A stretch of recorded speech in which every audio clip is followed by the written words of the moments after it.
down. What's up? You know what time it is. It's time for the best 120 minutes of your day.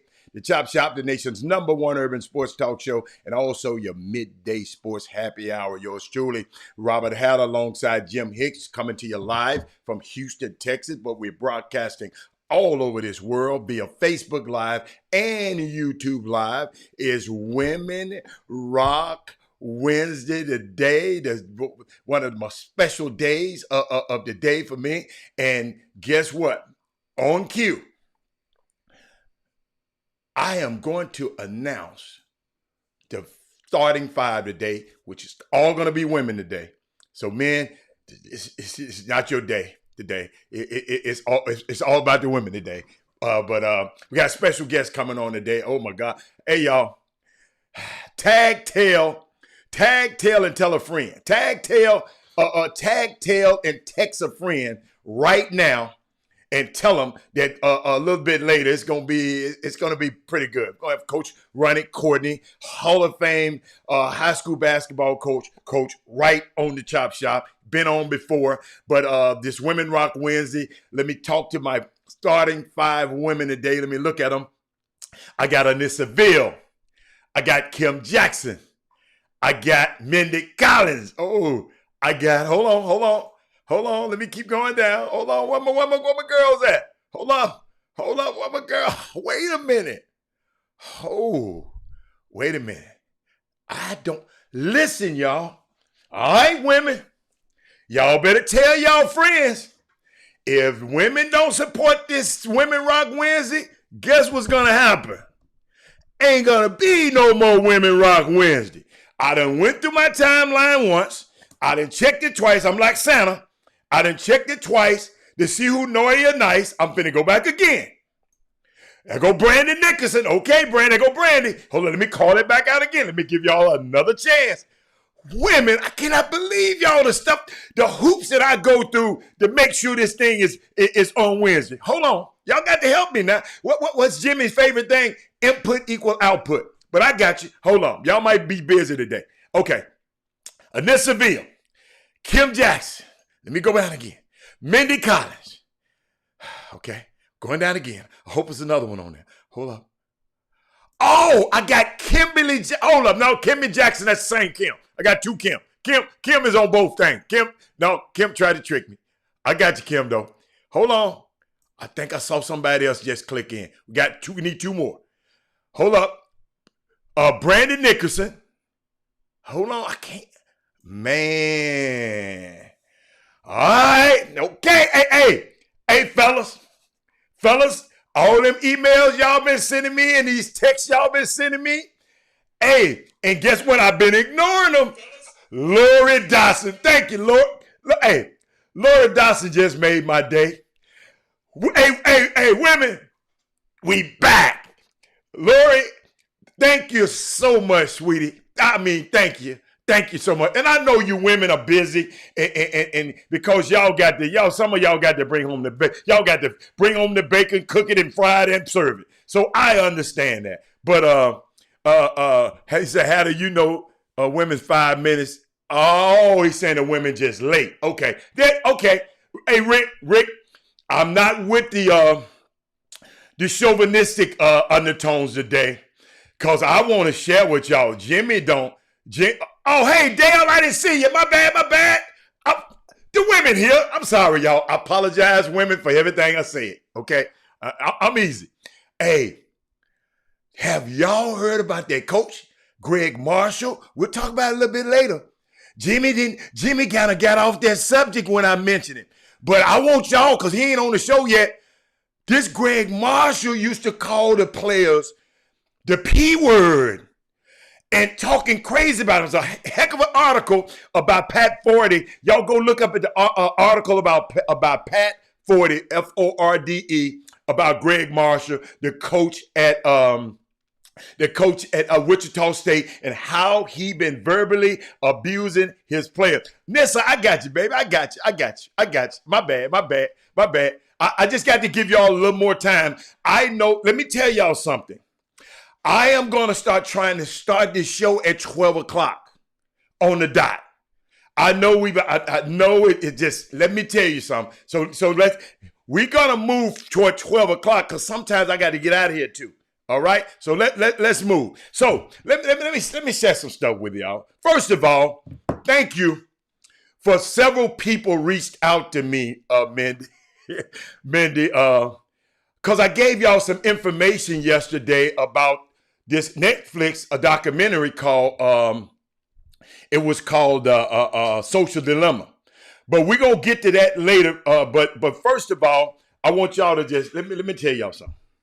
Last night, Clayton Kershaw was amazing. Mookie Betts did it all. Cody Bellinger went yard again, and the whole team is just simply good, man. But let me tell y'all something. My boom boom room and my Facebook book people. I saw two things this morning. One from a friend of mine, she posted this morning, and one for Doug Jones, RCS Sports Doug Jones, and a contributor on the Chop Shop. He always come on and help us at some point. But they had two quotes this morning, and I just want to share with y'all.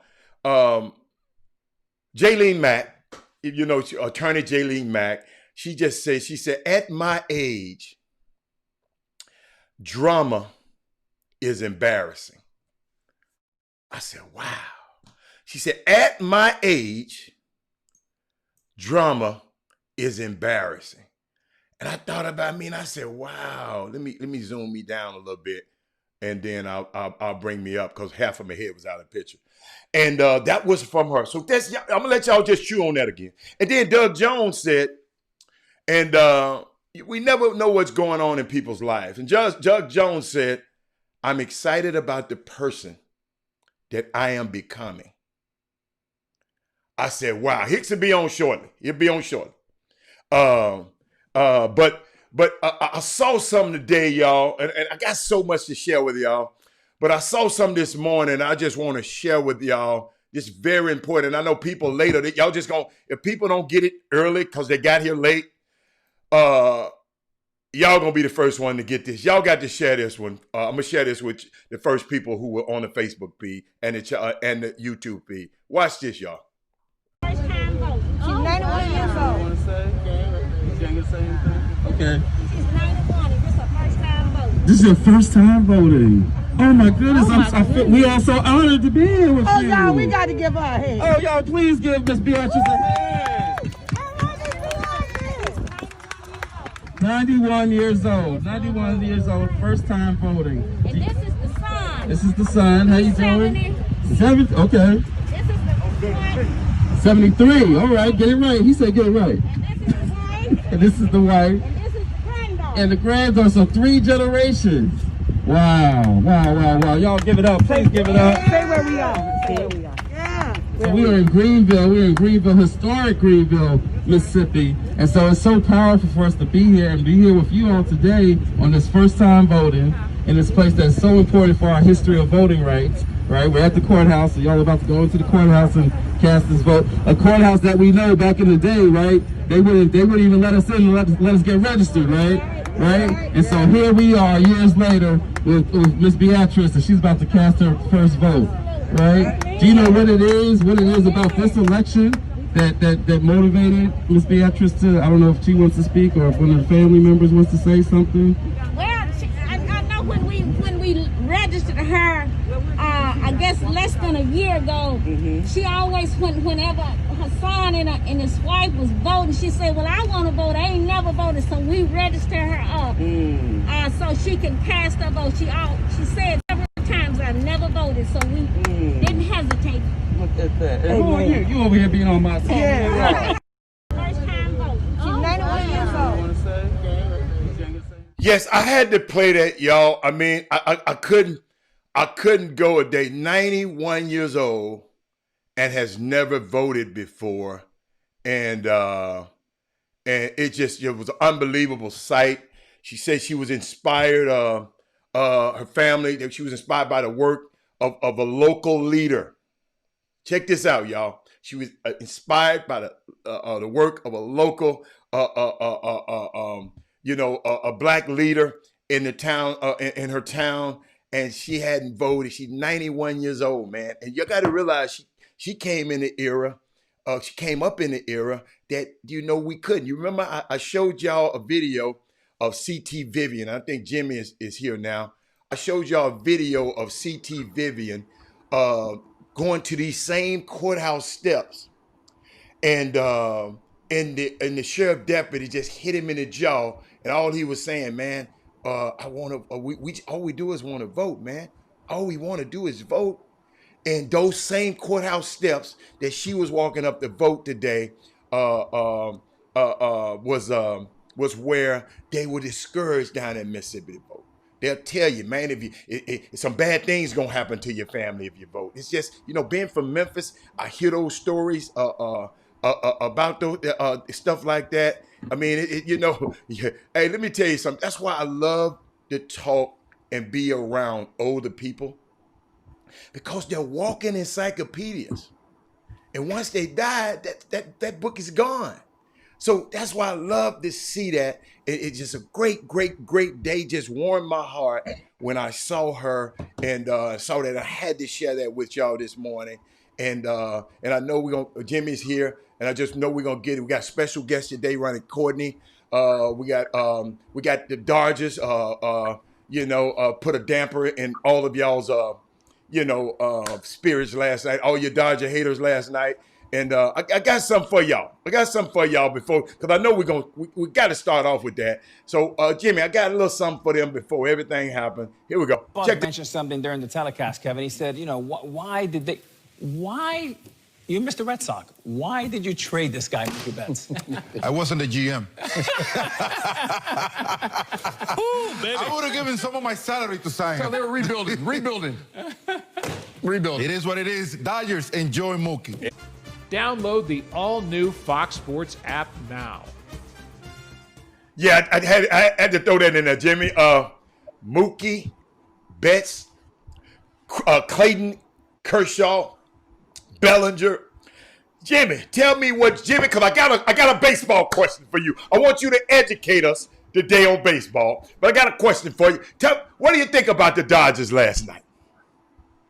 The Dodgers was masterful last night. They winning the game. I mean, they did what they had long been sputtering out the gates to do, and that's jump on a team in its first inning. I mean, in the first few innings, and then expand and compound on that lead without giving it up, and that's what they did. Kershaw had been struggling and sputtering in his past few starts, and he come out and his command was good.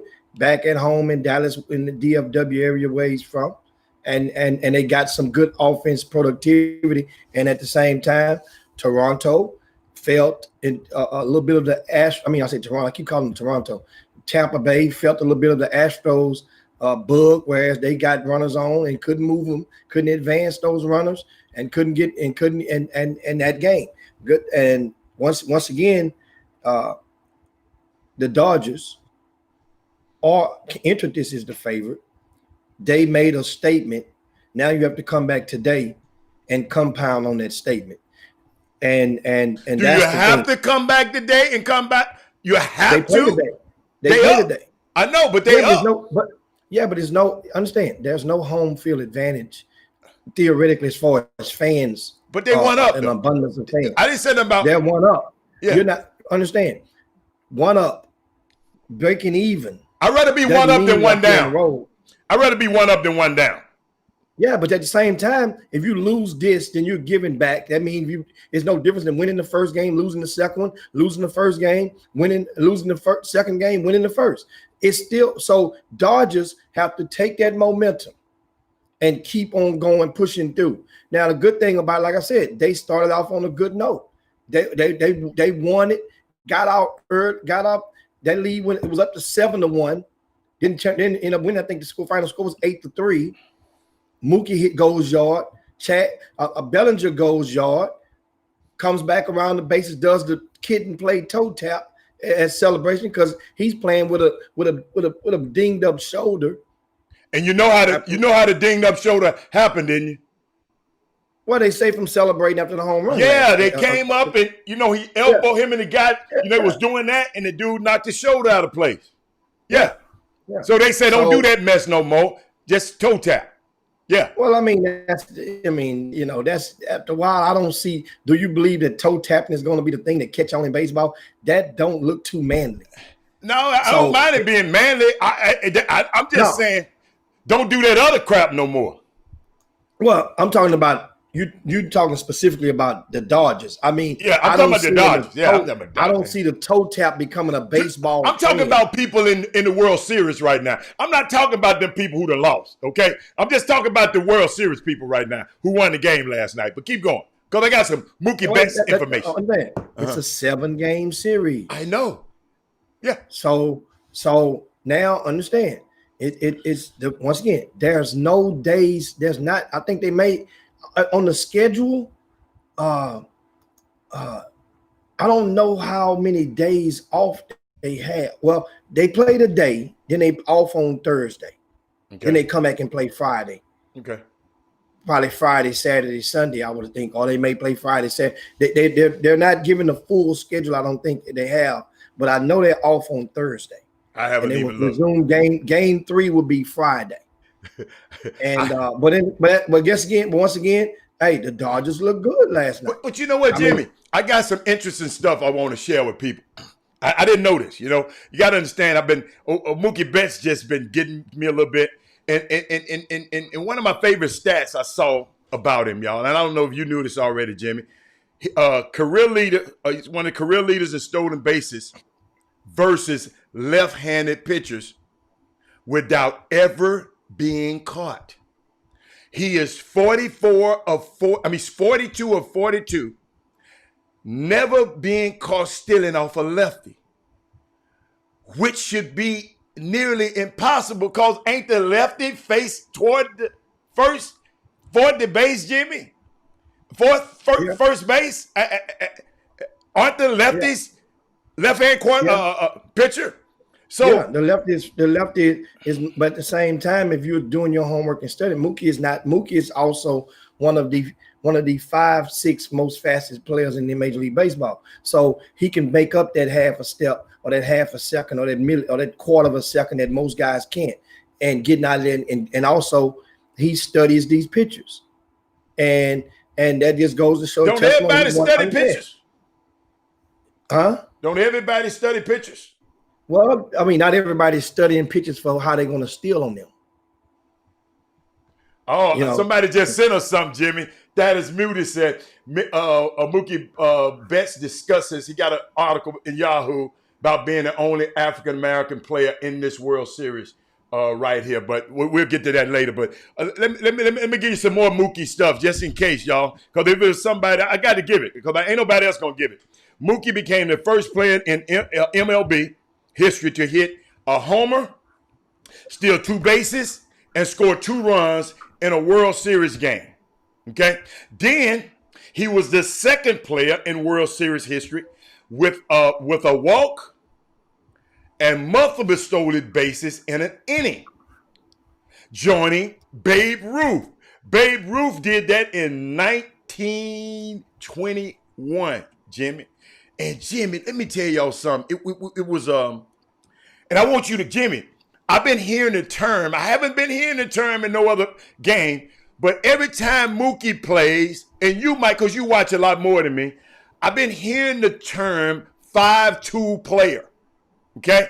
I've been hearing that term, especially last night. A lot of people were talking about it. And I went and looked up the definition, and I'm going to let Jimmy expound on it a little bit to people who don't know, like me. I done heard the term, but it's been preached a lot since Mookie been playing. And then I found out there's not too many people like this. I'll put it like this. 5-2 players, they said the scouts have long graded position players on 5-2s that are central to the success of the game. Hitting for power, running, fielding, and throwing. This so-called 5-2 player is a special breed, as those who truly rate above average, they are extremely rare. Jimmy, in baseball, since you watch it a lot more than I do, what is the significant 5'2" player? I don't hear that at all. What is the significant about it? I mean, I know it's significant. You tell me your significance about it. I'm sorry. I mean, significant about being a 5'2" player. How important a 5'2" player is? I mean, you could do it all. Okay, That's equivalent to the LeBron James type player. That's equivalent to a guy that can guard in basketball. That would be the guy that can play the 1 through 5, the Magic Johnson, that can also guard the 1 through 5, and also can shoot at a respectable clip that can keep defenses honest. So in baseball, that 5'2" player, that's normally that's for the Astros. Springer would be that guy. A guy that probably can go and play. Carlos Carrera would be that guy. The guy that can probably play at least 8 positions on that field easily. The guy that can go. A 5'2" player, Jimmy. I'm not talking about the positions where you can play a 5. The definition I just gave. Maybe you didn't listen. The definition I just gave from the scouts. They said this player. I ain't talking about all the positions he play. This player can hit for power, running, fielding, and throwing. So, in other words, he possesses 5'2s. I'm not talking about all the positions he can play. I'm just saying, I'm giving you an example. He's a guy I just gave you, Carlos Carrera and Springer would be your Astros guy that fit that bill the most. That way, if you were comparing it to the Astros with guys that a lot of fans that's watching the Chop Shop watch every day, that would be our most compatible, our 5'2" players in baseball in that program. So you kind of compare it over. I got you. I see. I got you. Springer is our Carrera or our versions of a Mookie. So you know I'm a history buff, right? I know you like numbers. I like history. So I went back in history. And they gave me a few of the 5'2" players that were great. Number 1, they said, was Willie Mays. Number 2, Ken Griffey Jr. Number 3, most of them gonna be black. Number 3, Mickey Mantle. Number 4, Oscar Charleston. Looked like he played in the Negro Leagues. Ty Cobb, redneck. Alex Rodriguez. Barry Bonds. Tris Speaker. Not sure who he played for. They got it in here, Jimmy. Keep going. Babe Ruth, 5'2" player. Henry Aaron, 5'2" player. Who else I got? Vladimir Guerrero. I did not know that, Jimmy. 5'2" player. Bo Jackson, 5'2" player. Mike Smith. Cool Papa Bell. So those the guys. I mean, I just went back in history because it was just interesting. They don't use that. I don't hear that term used that much. So that's why I wanted to hear about it. It's not many. Every team nowadays in Major League Baseball have one. Every team have at least one. But they are rare. That's that guy that like I said, that's that guy that if you need him to play, and also you can add a 6'2" to him. You can think of 8 positions on the field that guy probably can play. Okay. Not to say that other guys can't. I'm talking about fluently. Okay. And no one won't miss a beat. Maybe 7 positions just to be safe. But why do artists say this a fake ASS World Series like the NBA bubble don't count? Wow. Well, I mean, some people still feel that way. I mean, that's in regard to honesty. I mean, it's a lot of people give it's going to have an asterisk. They played 60 games, but it's going to count just as much as San Antonio Spurs won the lockout with 50-some games, and with an asterisk, and that counted. Nobody is. If you're going to take something away, take that one away. They didn't. So it's kind of like. See, think about this, Jimmy. I am so glad I brought that up. Derek Johnson said he thought they was caught saying 5'2", a 5'2" player. I'm good. No, two TOL. 5-2, yes. He just said that he been thinking that. And Gary, Derek, I just kept hearing it over and over. So I said, man, what the hell is a 5-2 player? But I'm glad that we were able to help you out a little bit, Derek. So what else you got, Jimmy? And then look at Rod Wells just posted it on the YouTube feed. A good point about Tampa Bay. I mentioned earlier they got a book. Tampa Bay got bitten by that Astros bug of just not being able to not only hit but advance runners as well. And the top of their batting order, the first five batters, right? The first five batters were what? Let's go with the first four because they end up subbing them out, one of them out. 1 for 13 from the first through the cleanup batter of Tampa Bay. 1 for 13 last night. In regarding to even counting the ones that they subbed, and if you count the one that they subbed in, it would be 1 for 15. 1 for 15. Inexcusable. Bottom line, you got to put that bat on the ball and keep that same energy that you had coming from the Astros. Remember, the Astros out hit Tampa Bay in I think every game, if not all but one. Last series, we out hit them, and the Dodgers had 10 hits, but they scored 8 runs. Think about that. They got 10 hits. Of all those hits, ain't but 2 guys stay on base. And so, Once again, game 2 proceeds today of the World Series, which I'm just hoping that this World Series can at least go 6. Wish it can go 7. I want it to be money time. I want it to be bright lights, big game on a weekday. Ain't nothing else going on. That's what game 7 would probably be next Tuesday or Wednesday. If it is, that means it would give. I'm rooting for sports. I'm rooting for baseball right now. Of course, I won't. That means I'm rooting for it to last that long.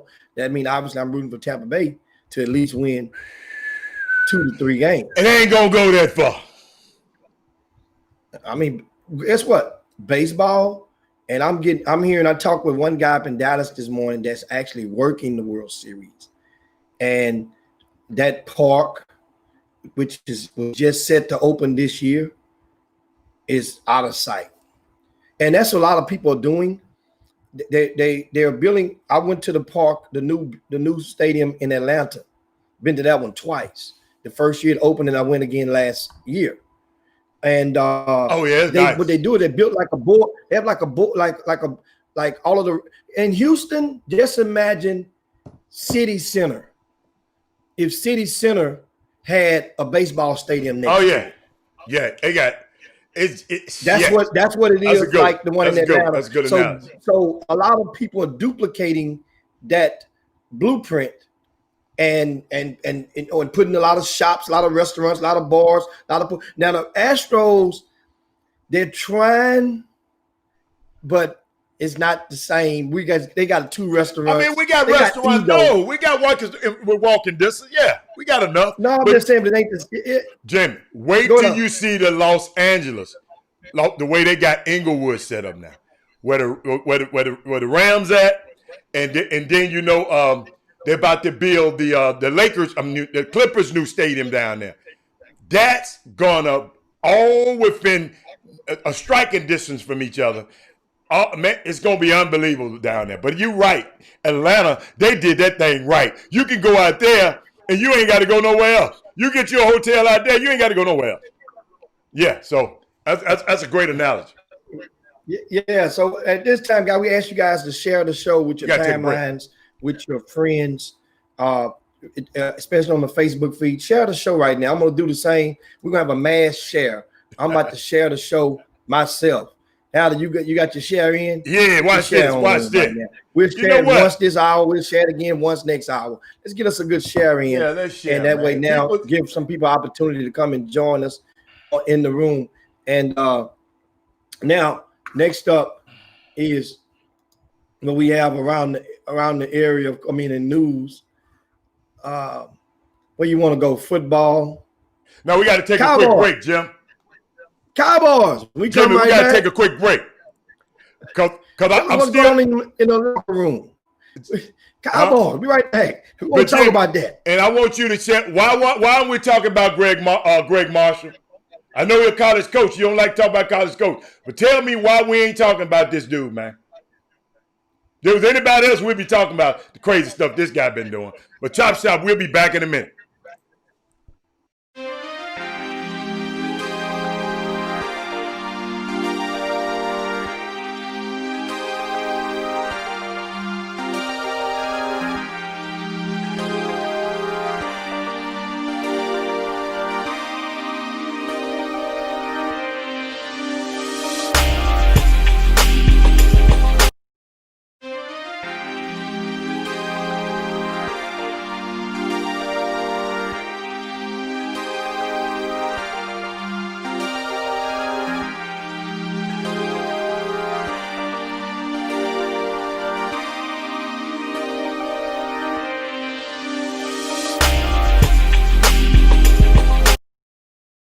On the wing, Porter taking it home, and he'll hammer it home. Woo! Gives it right back, and Brown throws it down. LeBron off the ball. LeBron, say it with your chest. Make it 28 after that last Hawkins. Mitchell, nasty. But, Contavious, oh my gosh. Say it with your chest, Giannis. And as he said, EJ, this is an undermanned team as Devin Booker taking matter into his own hands with a nasty left-hand finish. Clear it out. Mitchell, he punches it home and says it with his chest. Valanciunas taps the rebound out. Melton, 2-on-2. Wow, for Morant. Oh my. Wow. Giannis on the bench now. Here's an alley-oop and a one-handed flush by Porzingis. See if this holds up. Denver. Let's see if it holds up. Oh, nice pass inside. Zubaka. Rebound, Anunoby. And the foul. OG Anunoby with a chance for a three-point play. Been averaging.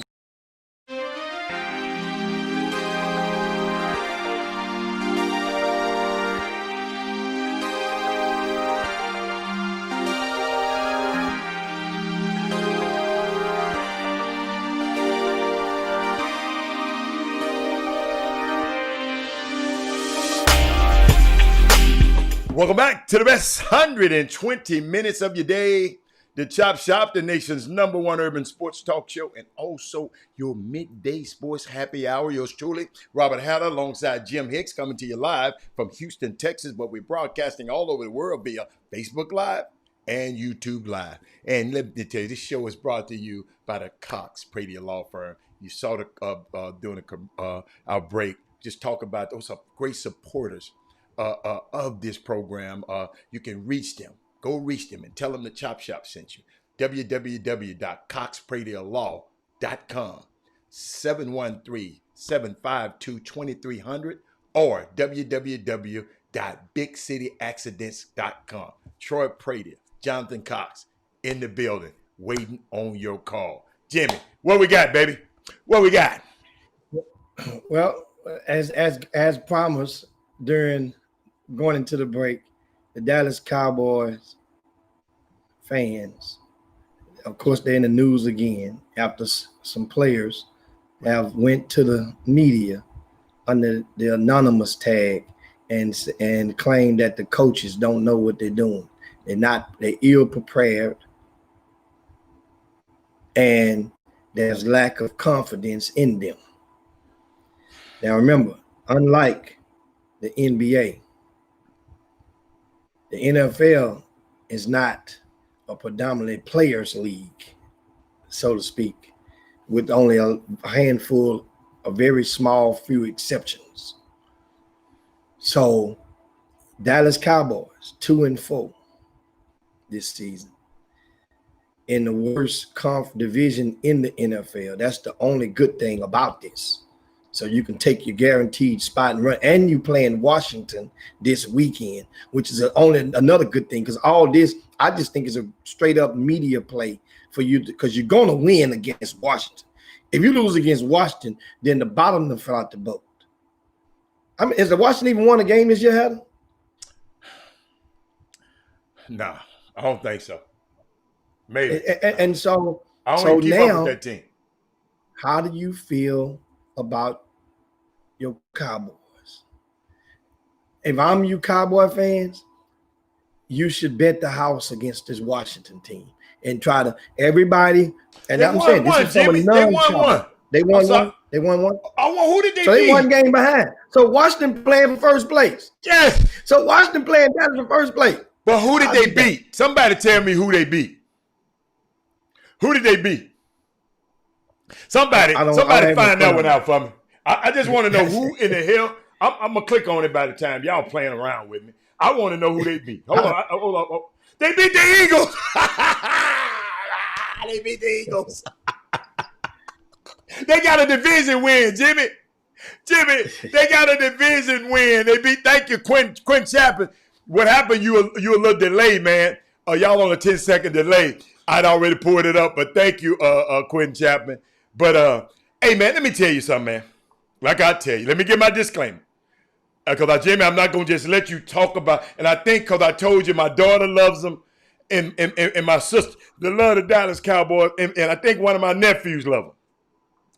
I can't talk too bad about them, but, Jimmy, I just, they had all these all-pro players. The defense then gave up more points than anybody in 6 games in history. Jimmy, if I'm Dak, I'd be like this if I was Dak. Send me my 31. Send me my 31 mil. Hey, Jimmy, don't send me no check. Direct deposit on the 1st and the 15th for me. That's what I'll be doing right now. Since she didn't want to pay me, you know, and I think that was a mistake by Dak. But you know what? If these people keep acting like this, they got to pay Dak then. They got to pay Dak then. But, Jimmy, it's just a lot of things, man. I think those players, Jimmy, we can blame those coaches all we want to. But I saw some couple of things, those players, when Odell Beckham did that in around, Jimmy, and nobody was there, that's a player problem, Coach. I'm trying to look and see what the point spread is. Oh, on that game. Oh, okay. Yeah. I can't find it. I'm trying to see what the point. See, you got the paper. I ain't got it. What's the Cowboys and Washington? Guess what the point spread is? Y'all want to guess? It's a pick 'em. Wow. It's a pick 'em. Wow. So once again, my advice to you Cowboy fans, this is how you double down. You really a fan. You really love this team, right? You really, Walter Yates, where you at? Kenneth Gamble, I see you out there. Kenneth Gamble like him too. He's one of them. He probably got the not Coach Gamble. Hold up. It must be another Ken Gamble, not the Coach Gamble I know. Probably got the socks. Listen, Cowboy fans, I just want to know one thing. Stick your chest out and let us know what accessory item of Cowboy that has a Cowboys on it that you possess, or you have possessed. Jim, give us your. I just want to know the list. Come on, don't be shy. Jimmy, one of my kinfolk, Dale Griggs like them too. Dale Griggs like them too, man. Come on, Derrick Johnson. Derrick Johnson like him too. Derrick Johnson, Poe Derrick, man. Ain't no liking the dude. Cowboy fans don't like the Cowboys. Hey, Kenny Gamble ain't no. Jimmy, Kenny Gamble said he ain't one of them. No, I knew Kenny Gamble wasn't. I ain't never heard him talk one of them. He said he one of them. Oh, he said he is? Oh, no. Allen, we at the front of the congregation right now. And we doing testimony time. Kenny Gamble, step onto the altar. Cowboy fans, step on to the altar and let us know what cowboy item do you possess or have you possessed that was kind of. I'm just curious to see. Some of you guys may have cowboys, fishing rods, cowboys, cup holders. What item do you have? Angela Holcomb said knit cap and socks. Otha Brown said he had Cowboys toilet paper. Gee, you wipe your ass with them Cowboys. They go up in you. What item do you have? Kenneth Gamble said he have everything. Yeah. Everything. Dude, let me tell you something. Howard, remember I told a story last year about one of my guys that grew up with me, one of my buddies, and that's name. I'll tell his name, guys. Chris Reese from Rosewood, Texas. Chris Reese was such a Pittsburgh Steelers fan, and he's feeling good about the Steelers right now. They undefeated. Me too. And I dig it. But Chris Reese painted his home, painted the whole movie room or the man cave, painted it black and gold Steelers with the Steelers pictures on the wall. Yeah. He had the old guys on the wall, Terry Bradshaw and Franco Harris and Lynn Swan and John Stallworth. He had the whole room. Pittsburgh Steelers out. Jim, I wasn't going to tell it on. Partner of mine from Does anybody out there have a cowboy room? Jim, that live in Houston? Jim, I'm finna tell you something. I've tried to text him just now so he can text me back so I can tell him to watch the show. Partner of mine in Memphis. When you come down the stairs into his basement, coming down that wall, nothing but cowboy stuff.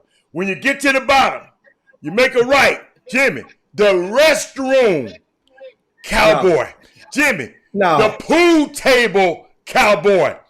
The pool balls, cowboy. The pool balls, cowboy. Jimmy, everything in this man's basement, and they put it on. Hey, when I find the video, I got to go back to Facebook.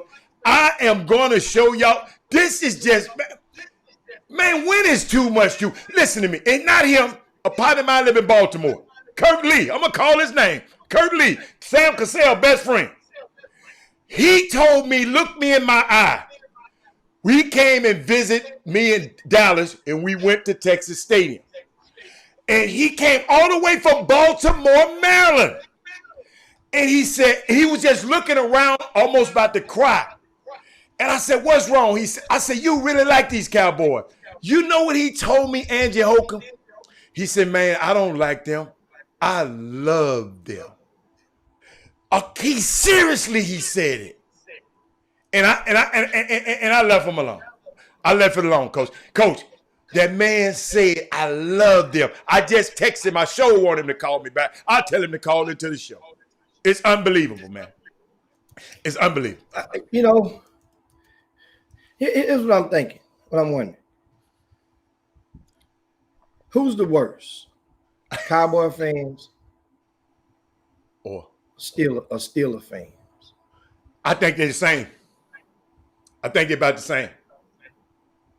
Jimmy in Memphis, I told you what's happening. I think Cowboy fans are worse. You know why? Because when Steeler fans, they don't go out of their way to find you. Okay. When they're having a bad season, they're having a bad season. Steeler fans ain't going to go and remind you about all the chant. The Steeler fans going to keep hope alive. They still going to win. They're going to say, you know what? Y'all got us. Dallas Cowboys ain't going to avert. I mean, Dallas Cowboys will avert from that acceptance of accountability. Because as you being a fan, that means you are an extension of glory for your program. And you don't want to come out and say, yeah, you'll say we stink, but you still want it, but you still won't acknowledge just to the depths for which you stink. Let me tell you something. That running back you got, 22. Ain't that his number? Who? Is it 22? 21. Yeah. 21. 22 was the other one, was the boy from Florida. 21. Do y'all realize See, once you start fumbling like he fumbled twice in the last game, then don't you start noticing when it ain't fun no more? You start noticing how big of a pot belly he got. Don't you start noticing that? He been had a pot belly, but you notice he had a pot belly. That man ain't got no pot belly. Bigger than mine. 0. Bigger than mine. 0. No, sir. Bigger than mine. No, sir. I bet. I'm telling you. No, man. Zeke, no, man. It just looked like that. Zeke cut, man. Zeke cut. You could be cut with a pot belly. No, you can't. Pot belly is uncut. You see them UCF fighters? A lot of them guys be cut with pot bellies. They ain't cut. Jimmy, cut is Jimmy. Cut mean you got them six-pack things hanging out in you like that. You can't have Zeke got some of them things, man. You remember he wore the halter top? Jimmy, you remember for the draft he wore a halter top with his suit? That was then. They should have knew something was wrong then.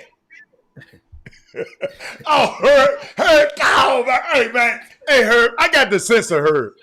Herb said, you see what Herb wrote. I can't repeat that. I can't repeat that. But Jimmy, when he retire, he gonna be about 400 pounds though. You're right. He looked like he had a compensity. Dude, yeah. That belly is up under that uniform. If you pay attention to that, watch. And goes what he do. He runs like it. He runs like the guy with the pot belly. Favre gave a good analysis from Favre. Favre said Cowboy fans are like grassroots parents. They make you hate their kids by all the lies they tell, and no matter how bad they stink, and you can see how bad they stink, they will continue to push their kid on you and try to make you seem like you crazy. That's a Cowboy fan. No matter what, they're going to force their team on you.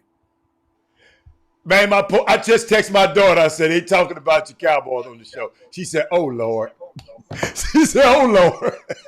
This was the perfect year that the Texans should have played. They should have scheduled the Texans to play the Cowboys. Hey, Jimmy, they can't talk much anyway. Hey, Jimmy. Leave them Texans over there where they terrible too.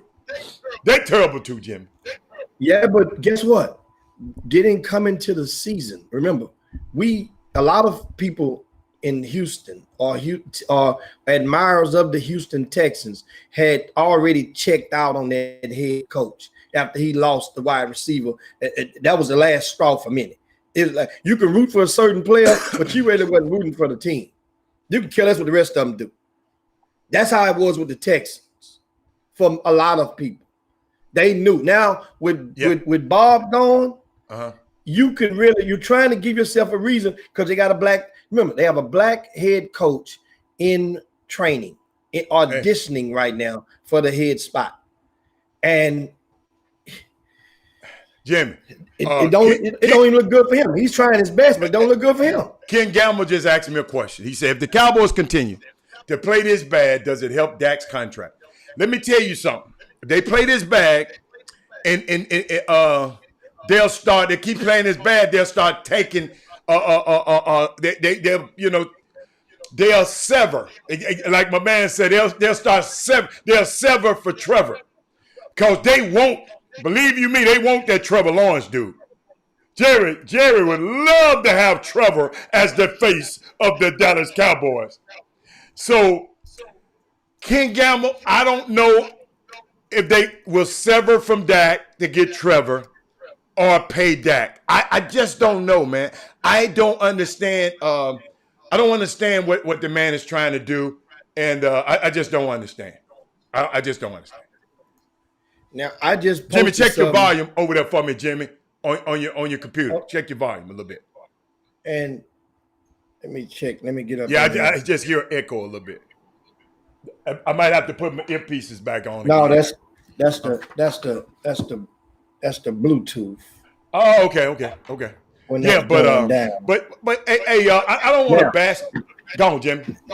I just posted a question.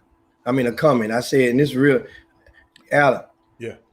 When Dallas Cowboys think it's bad out in the free world, behind those bars it's probably been a record number of fights. Oh, in them joints behind them Dallas Cowboys. Oh, you love them boys. Okay. Because I'm saying because Cowboy fans, they ill prepare themselves to repel against the criticism. They're not good at taking the criticism. You get on their ass and they ready to squabble, and then fight gonna come with it for some folk. Because that's what you was all in my space when your team winning. Back cans going in some socks in that joint right about there. That's they do back in the day. I don't know if they still sell those, but Little Rick and Odyssey definitely probably know what I'm talking about. Now, also in football, did you notice that Little Tua has been named the starter? They done benched old Chris. What I call him? What I call him? Chris Kringle or something. Chris Kringle. Yeah, Jimmy, didn't I tell you that? I was trying to tell you. But understand something. I think they might have already set the date. Already, they mean in Miami. Mm-hmm. They must have already set the date to start this kid on week 7, not realizing that they would be 3-3, not have a losing record at week 7. That's all I'm saying. I'm thinking, that could be part of the plan. You break the season down and say, okay, halfway through the season, 6 games, that's almost half. We're gonna go on and pull the trigger. They look at the schedule. But Miami won a couple of games they wasn't supposed to, and dude is playing pretty good. Jimmy, I tried to tell you that team is a well-coached team. Brian Flores is one of the greatest young coaches in this league. He just happened to go to Miami. I tried to tell you, and I know y'all, but yeah, Miami ain't this and Miami this. He got rid of his malcontents, those prima donnas. He had to come in and get rid of those guys. And this is a well-coached team. He just got to start getting more talent in there. And it takes 3 years for your draft to start really kicking in. So he got 1 more year, but that's why they were tanking for Tua. They everybody was tanking for Tua, and Tua failed to them. And great, because Jimmy, in this league, and over the years, I've been watching it. In this league, in football, you got to have a great owner, great GM, great coach, and a great quarterback. If you don't have all 4 of them, just go back in history. If you don't have all 4 of them, you're going to be an also-ran. You're going to be like the Houston Texans. You're going to be like the Dallas Cowboys. I'm just telling you, you got to have those 4 things. Those are they're called stable organizations, like the Kansas City Chiefs. Kansas City Chiefs so good, they got a head coach. They got 2 head coaches on their team. Yes, I'm talking about Eric Bieniemy and Andy Reid. Yes, so it's just we got to appreciate. I want y'all to do me a favor. Just take a look at Brian Flores. Don't just say Miami Dolphins. Go take a look at that man and give him a chance. So what else you got, Jimmy? Because you got a special guest coming up, man. We got a guest. Yeah, we here in the green room. At the top of the hour. Okay. We have Hall of Fame high school basketball coach Ronnie Courtney is going to join us and help clear the confusion that transpired over the weekend about him accepting a high school job, which he's now and he's going to come and chop it up with us on the Chop Shop. Meanwhile, thanks to Favre, we have breaking news. Odell Beckham has been banned from LSU's facilities, right, for 2 years as a result of them winning the national championship. And he went out on the field and was making it rain to the players. And remember, so obviously for him to be banned, that means that the story that was given at first was not a true assessment. And also of what actually happened. I mean, because he's technically a booster.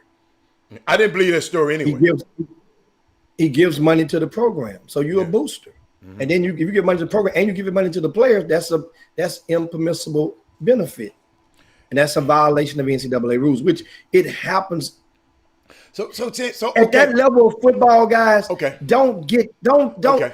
it happens everywhere. Okay. So it happened to Odell Beckham. It just so happened to happen to Odell Beckham, and nobody feels sorry because LSU is not having a good season, and they're stinking right now. And because LSU also avoided the whip of the crack of the whip with the basketball and the FBI. Okay, that's what I'm about to bring up. That's what I was about to bring up. When is something gonna happen to Will Wade? When is something gonna happen to Andy Miller? When is something gonna happen to Coach K? When is something gonna happen to the guy at Kansas? Something just stink about this NCAA, and maybe we got a Hall of Fame high school coach. Mike can shed some light on it. I know Jimmy, and let me tell y'all something. I'm not gonna get off this show. I'm gonna talk about Greg Marshall if I had to go into overtime by myself. Jimmy don't have to do it because he had to deal with them college coaches. It's something. Let me tell you why I want to talk about Greg Marshall. I'm gonna hit it here right before Coach come in. Let me show you something. It's a college coach, a well-respected college coach told me 5 years ago that is 2 coaches in this world he wouldn't let his son coach for, coach under, or play for. Sean Miller, yeah, I'm sorry. My son, he said it's 2 coaches. He told me this 5 years ago. He said one of them is Greg Marshall and one of them is Coach Mike Krzyzewski. This is a African-American former head coach. He's a head coach, assistant coach. He's been at all. He said, those 2 guys there, I would never allow my son to coach under and allow my son to play under. So, and I'm just watching these guys tyrannical. I mean, y'all, somebody go and find the Greg Marshall's article, y'all, and go read it, and then we're going to talk about it tomorrow. So, but I know we got a special guest coming in, Jimmy. As customary, you can introduce them. I'm just tired of people. This man just mistreating our kids, and ain't nobody saying nothing about it. No. Understand something. There's a kid from Houston, Travis High School, Morris Udeze, that's on the roster at Wichita State. He said he was the first that said he was leaving. Why did he change his mind and come back? He had Jimmy, have you ever heard of the Stockholm of syndrome? That sometimes the captors or the victims, they have an affinity for their captors. Jimmy, that stuff happened. It's a mental thing. It's called a Stockholm syndrome, I'm thinking. The people who kidnap you, the people who treat you, that's Stephen on Django. These guys have an affinity for Massa. Some people have an affinity for these people who've oppressed them. So let's not go there. Don't go to that one example there. No, I understand it. You said like the key word, some of them. Some of them do. That means some of them automatically means some of them don't. By you saying some of them.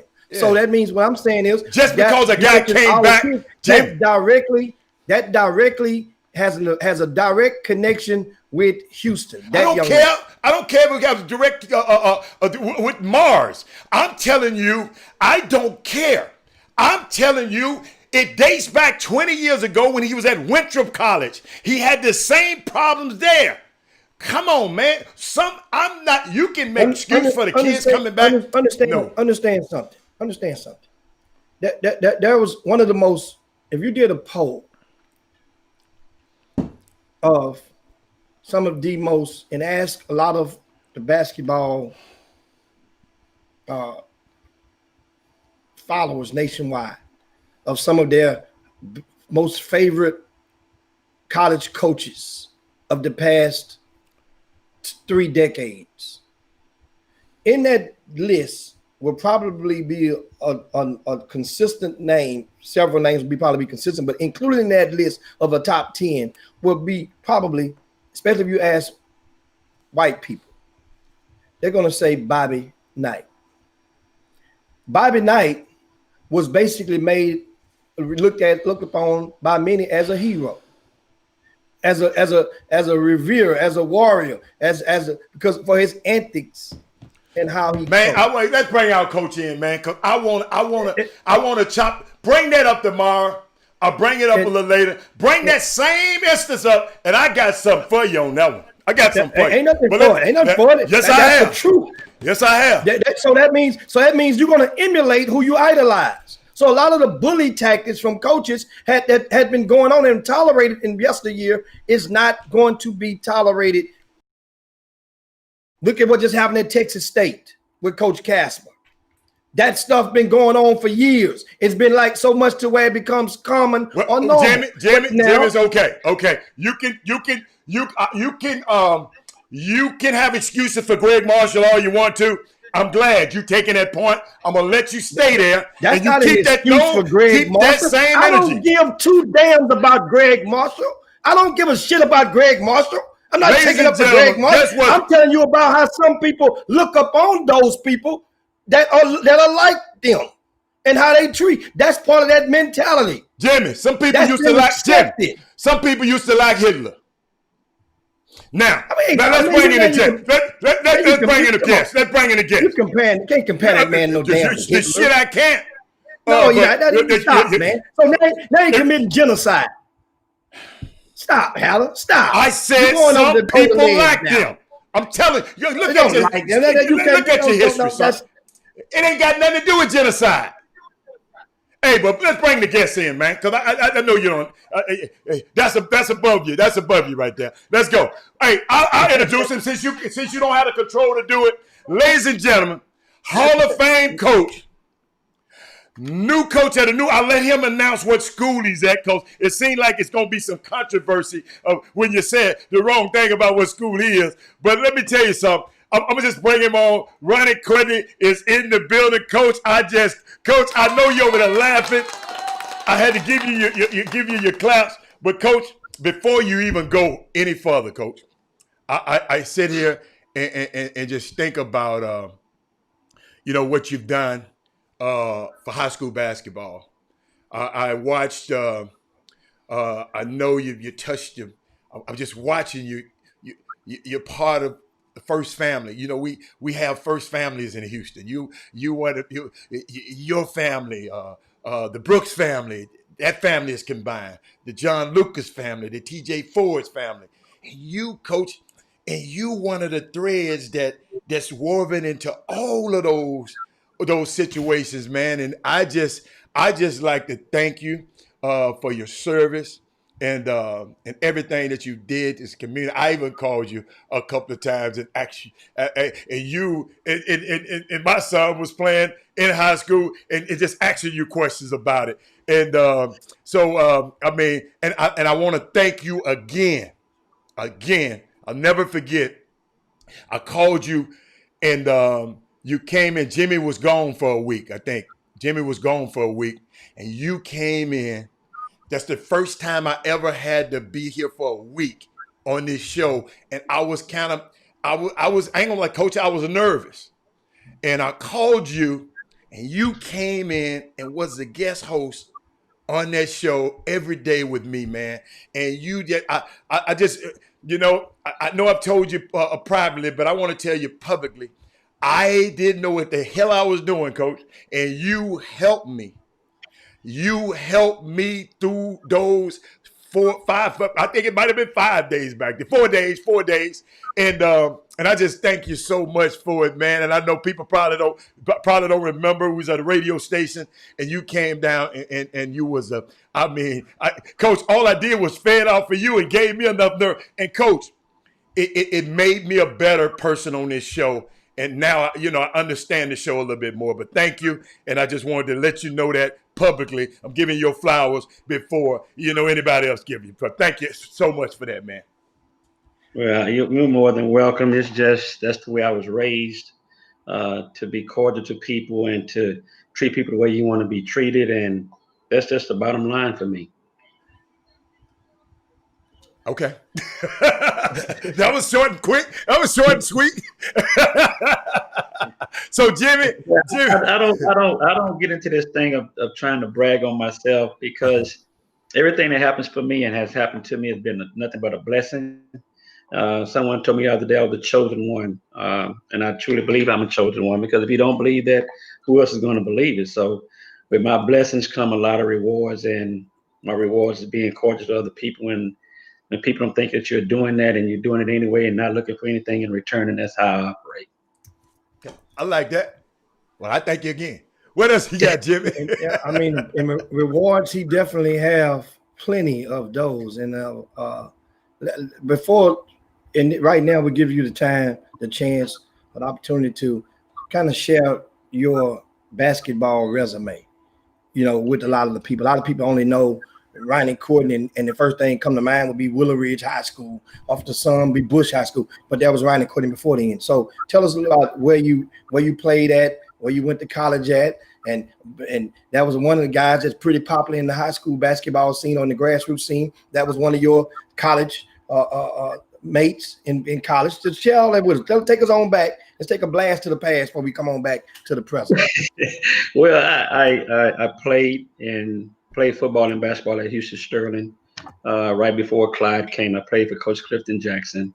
Some people thought I was a pretty good quarterback, and I should have continued to play football, but I chose not to. Upon leaving Sterling, I got a college scholarship to McMurray University, where I went there and played football and basketball there as well, until I decided I was just going to go straight basketball. Ended up being an all-conference player. Went to the tournament. Went to the playoffs 3 out of the 4 years I was there. So my college career was pretty interesting and pretty rewarding. When I left there, I came back to Houston and got a job as an assistant coach at Fur High School, where I stayed there 8 years, and I ended up working with one of the guys that taught me a whole lot about the game of basketball, which is Coach Freddie Morrow. I left Fur High School and ended up going to Jeff Davis as my first coaching job. And so ironic, we used to play Jeff Davis, and I was like, man, I would never want to work at this place. This place is horrible. And that's the place I ended with my first head coaching job. It took me a while to build the program, get the program together, but the program came into effect when Carl Crawford showed up. Carl Crawford was probably, at that time, the best high school athlete in Texas. Here's a young man that had a football scholarship to Nebraska, a basketball scholarship to UCLA, and a Major League Baseball contract all at the same time. And so he helped me get over the hump. We ended up going to the regional semifinals and losing to Hastings in my 8th year there. After that season, I ended up going to Willow Ridge High School. Was at Willow Ridge for 4 years, and out of those 4 years, we were back-to-back state champions from 2000 to 2001. Had a 2-year record of 70, 73-1. And I left Willow Ridge and decided to take a leap into the college world, and I became the head coach at Texas Southern University. It was a move that I thought I wanted to make and make sure that I satisfied all of my interests as far as coaching is concerned. I stayed at Texas Southern for 8 years. I ended up making it to the NCAA tournament my 3rd year there. And then reluctantly, we parted ways. I came back to Fort Bend to Bush High School. Stayed at Bush High School for 11 years. But my 3rd year at Bush High School, we ended up winning the state championship. And we were one of those teams that nobody knew anything about. We were just out there playing, and we tried to be successful. And lo and behold, we ended up winning the state championship in 2010. I left Bush High School and decided I'd take a sabbatical from coaching and teaching. And I thought I was going to take a sabbatical, but I didn't. I ended up going to Provision, which is a private charter school here in I guess you call it Sunnyside. And my first year there, we won another state. I won another state championship. Then it kind of lost in the regional finals the 2nd year there. And now we didn't have sports this year. But at the end of the day, my career has been very rewarding. I have taken some things that God has blessed me with and learned how to use that to enhance the lives of young people, and also enhance the lives of coaches that I work with me. I think the thing that's most interesting to me right now is all the coaches that were with me that were my assistant coaches have their own programs now. And that's what I think has been so exciting for me to see those guys come behind me and use some of the things that I did and use some of the techniques that I've used over the past to have their own program and have been successful in their own programs. Name some of those assistants that have their own programs now. Marcus Gabriel is the head coach at Cy Ridge. Coach Gay is, of course, the head coach at Bush. And Coach Howard is the head coach at, I think it's Elgin, Texas. Those were my 3 assistant coaches while I was at Bush.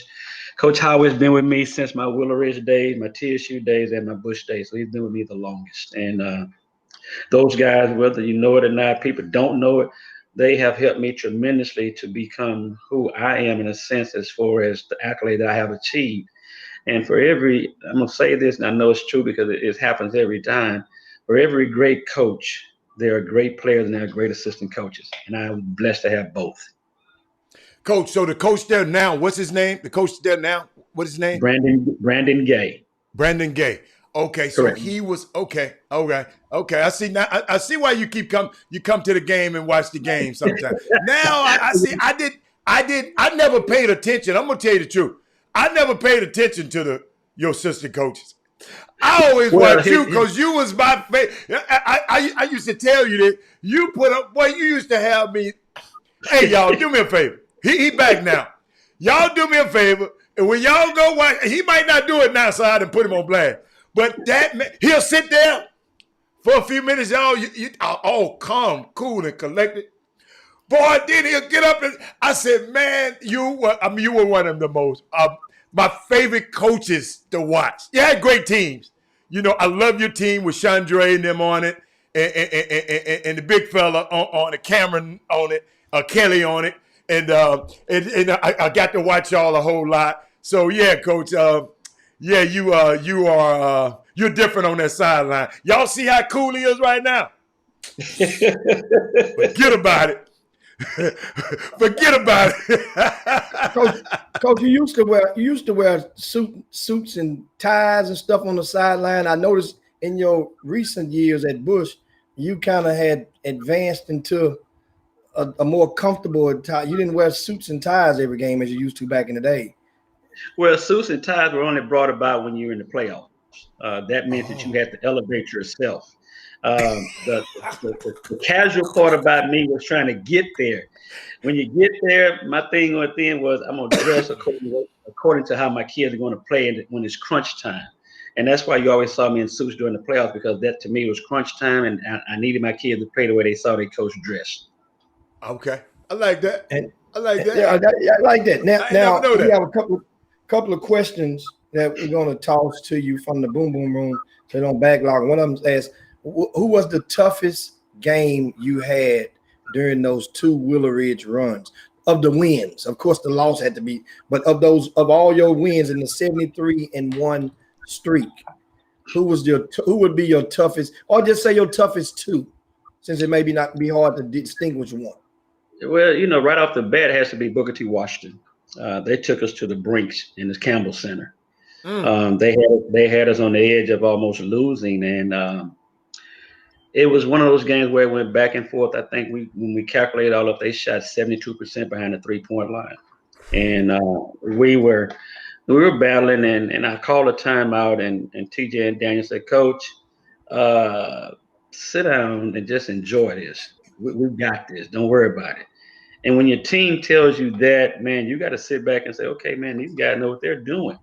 And until this day, anybody can ask me about, Coach, what game did you enjoy the most? Well, I'm going to say Booker T. Washington every time. And I enjoyed it because it was Coach Stubblefield, which the guy I had a whole lot of respect for. And they came into the game like, man, we don't care about no Willow Ridge. We coming here to win. And I had to tell my kids, I said, man, these guys don't care nothing about y'all. I say, we won't have to go out here and take this name off our shirt and play basketball because they don't care nothing about the name on your shirt. And TJ and Daniel and my guys, they went back and forth until we were able to pull that thing out. I think my second toughest game was in state when we went there to play. I think it was a Mike Wacker team. We went in a double overtime to win it. That's Converse Judson? No, it wasn't Justin. It was oh my goodness. Brian? the semifinal game we played. Oh my goodness, man! And we went into double overtime, and I'm calling the time. I say, man, I can't believe you guys brought me all the way to Austin, undefeated, and decided to lose the first game. And once again, TJ gave me that look, and coach, you see that first chair over there? I say, yes, I see. He say, go over there and sit down and enjoy the show. And once again, you got to take that from your kids. Say, okay, let me go over and sit down and enjoy the show, because at that time, I think I should have known that those kids did not come all the way to Austin at 38-0 or 37-0 to lose the first ball game in the semifinals. That had to be my two toughest ball games. Coach, it was San Antonio, Yo Taft. I think. There we go. Guess who gave it to me, Coach? Guess who gave me the information? Michelle said, "Tell my husband." I said, "Hey," and she gave us that information. But let me show you something, Coach. You said something key, Coach. And I don't know if people missed that, and you said it twice. And when you say something twice, you emphasize it. You said your star player, your player told you, Coach, I got this. Sit down. I got, Coach. TJ had to have some hell of a fortitude to say that to you. Coach, I didn't never coach under you, but ain't no way in the world I would have came up to my coach and said that. But y'all must have had a relationship that he felt that he was able to say, Coach, man, I got this. We got this. Man, just sit down, because you're confusing these guys. Is that what he was trying to tell you? Is that what he was kind of trying to tell you, Coach? Well, let me explain something to you about me. For me and what I do, how I coach, I always build a relationship where kids have an opportunity to talk to me. Because if not, then I don't know everything. They're the ones out there playing. They have a feel for who they're playing against. And so at that point, you got to understand that when you have a McDonald's All-American and a high school All-American that can come to you and say, Coach, have a seat, we got this. That means that for me, I have to say, it's not about me, it's about you guys. And I'm not playing. I'm just sitting here trying to make sure we do the right thing. Gotcha. And people don't realize I've been knowing TJ since he was in Little Dribblers.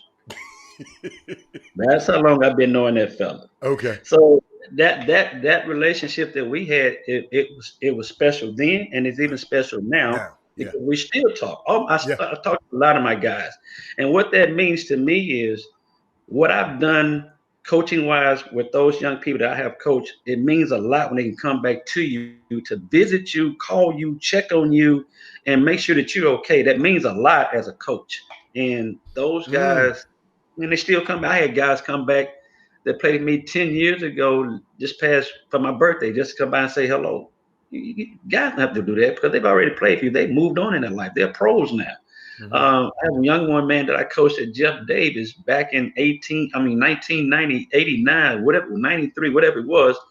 This young man calls me to this day, check on me, and when he has a family problem, I'm the guy he calls to help get that family problem solved. Gotcha. And so that's the relationship I build with my players and my team that I've had in the past, where they are always welcome to come back, and they have the right to voice their opinion. Whether I don't want to hear that, hey man, hush, I don't want to hear that. But at the time that they're making those suggestions, it's one of those times where I got to put myself to the side and figure out what's going to be best for these kids. Okay, if you make the right decision, fine. Because when coaches win, coaches lose games, players win games, and I understand that part. So when you have two McDonald's All-American come to you and say, Coach, have a seat. We have this. We got this. Well, you better best believe that they know what they're talking about. Gotcha. Love that, Coach. Jim? Yeah. Now, somebody asked, what in that run at Willow Ridge, who was the one game you lost to? I thought it was Clements, but you can clarify. We lost to Clements in the Fort Bend tournament when Daniel and Kenny and Ivan were taking the SAT test. Oh, I was playing with some. I had guys that were out taking the test, and we had to play in the semifinals. I think it was the semifinals of the Fort Bend tournament. Yeah, that's when Clements had. I think they had BD. Kendrick Davis. Kendrick Davis was with Clements. And wasn't the little kid at Clements too that transferred to Hightower? Wasn't he at that time? Yes, BD. The guard. BD. Huh? BD. BD. Wasn't he at Clements too? Yes, he was a sophomore, if I'm not mistaken. Yeah, Wow. yeah. Wow. And you know So- what? I see that kid every now and then at work. You know what, Coach? We talk to each other like we were never rivals. And he's always, Coach, man, you meant a lot to what I've done, and you meant a lot to me back when I was in high school. So I don't only touch my players. I try to get a relationship with players on other teams, because you may never know when you got to help one of those kids at some point in time in your life. Unbelievable. And indeed, those were some glorious days, Willow Ridge High School during that run. Jimmy, I want to hear about where he's going now. I mean, we 22 past out. I want to hear about where he done got a new key or something. You picked up. I want to know if there's some. Hey, Coach, it was some people tweeting the stuff about you, Coach. I saw a tweet the other night, Coach, and I started to call you, Coach. I said, you know what? He said, Coach, I got my last text from you, Coach, a little while back. Me and you, we talked about something, and that it had nothing to do with, let me see, but it mentioned something about Baytown. It's a little while ago, because you was doing something with them a long time ago. Tell me what's happening with this thing going on. Let the people know. I got another school now that I got to cheer for again. I got another school, because I got to cheer for whatever school you with. I got to cheer for this school. So could you let the people know the journey and what happened, and let them know, clear up some stuff about you and the Baytown Sterling and the new venture, your new coaching gig? Could you talk about that for me? It's misunderstanding on a couple of people's part, my part, their part. And the misunderstanding was, and I tried to explain to the football coach, when I don't know about how everybody else feels about their mother, and if everybody's mother's still living. I don't know this. But I had a talk with my mother on last Sunday, and we talked about what I was about to do. And I told her where I was thinking about going and what were the options that were available. And she'd say, I just don't like to see you going way out there. And when your mother tells you that, you got to stop and say, you know what? I need to listen to my mother, because even though I'm grown, my mother still has a say so in what happens in my life. And it was my misunderstanding of what they were saying was being done, and their misunderstanding of what I said I was going to do. And so, and the question I've been posing to myself and to other people, if you take away all the titles I have, if you take away the word legendary, you take away the words Hall of Fame, and all you have is Ronnie Courtney, will we still be having this conversation about where I'm going and what I'm about to do? Will we still have that conversation? Because to me, I consider myself just a regular coach, just like everybody else out in this world trying to have fun coaching children. I don't look at titles. I don't look at me being a legend. I don't look at me being a Hall of Famer. I look at me being a mentor to young people. So my question right now to everybody that's listening, if you take all that away from my name, and it's just Ronnie Courtney, with all the tweets have taken place, with all the uproar been going on about where I'm going and what I'm doing, would that have taken place? Somebody answer that one for me. Because yes, I have those things bestowed upon me as the legendary Hall of Fame. It's there. God bless me with that all of that people are calling me and saying that I am. God bless me for a state championship. But if we remove all that and it's just Ronnie Courtney, what do we have? Somebody tell me, what do we have? Coach, I think what it is, Coach, to whom much is given, much is required. I understand that. A regular coach is not news. A regular coach, let's say Robert Haddam, I go try to coach. It ain't no news. That ain't news. Or one of these younger coaches who haven't built up a Hall of Fame resume. And I understand, because you're humble, but you are news. When you do something, if you go, listen, if some of these other guys go and have one of these other guys go have a mishap, people might not even say nothing about it. But if you, public figure, me, if I go have a DWI, it's going to be on the news. So to whom much is given, much is required. I understand your stance. But if you wasn't running Courtney, you right. If you was Junebug McGee, coaching at Boogaloo High, maybe no. But man, no, they it's got to be a running court. You got to think about it. You a Hall of Famer, dude. No matter how you don't care about it, we care about it. And guess what? And I'm proud of it. I'm proud of it. You're not regular. You know, you came on my show. You came on that show for a week when I needed you. So you're not regular. So that's why it's newsworthy when you do this, man. And so and take the humble approach all you want to. But hey, that's it. I'm sorry. I didn't mean to go too far. If you got to comment on that. I was at Marshall High School this morning, trying to put things in place. So as far as I know, that's where I will be exhibiting my talents as of this conversation right now. Hold on, let me get my claps out. Hey, so give me. Hey, what? Wait a minute. Hold up. What district Marshall in, Coach? Help me out, Jimmy. District 20. Is it no? 21-5. Jimmy, you know what district they in, Jimmy? They're in the same district with Hot Top. Coach, I can cheer for you every game except 2. Coach, you my man, but I can cheer for you every game but 2. That's all I can say. I shouldn't have to explain myself. And you see how Jimmy with that old snarly look on his face. But yeah, Coach, I got you now, Coach.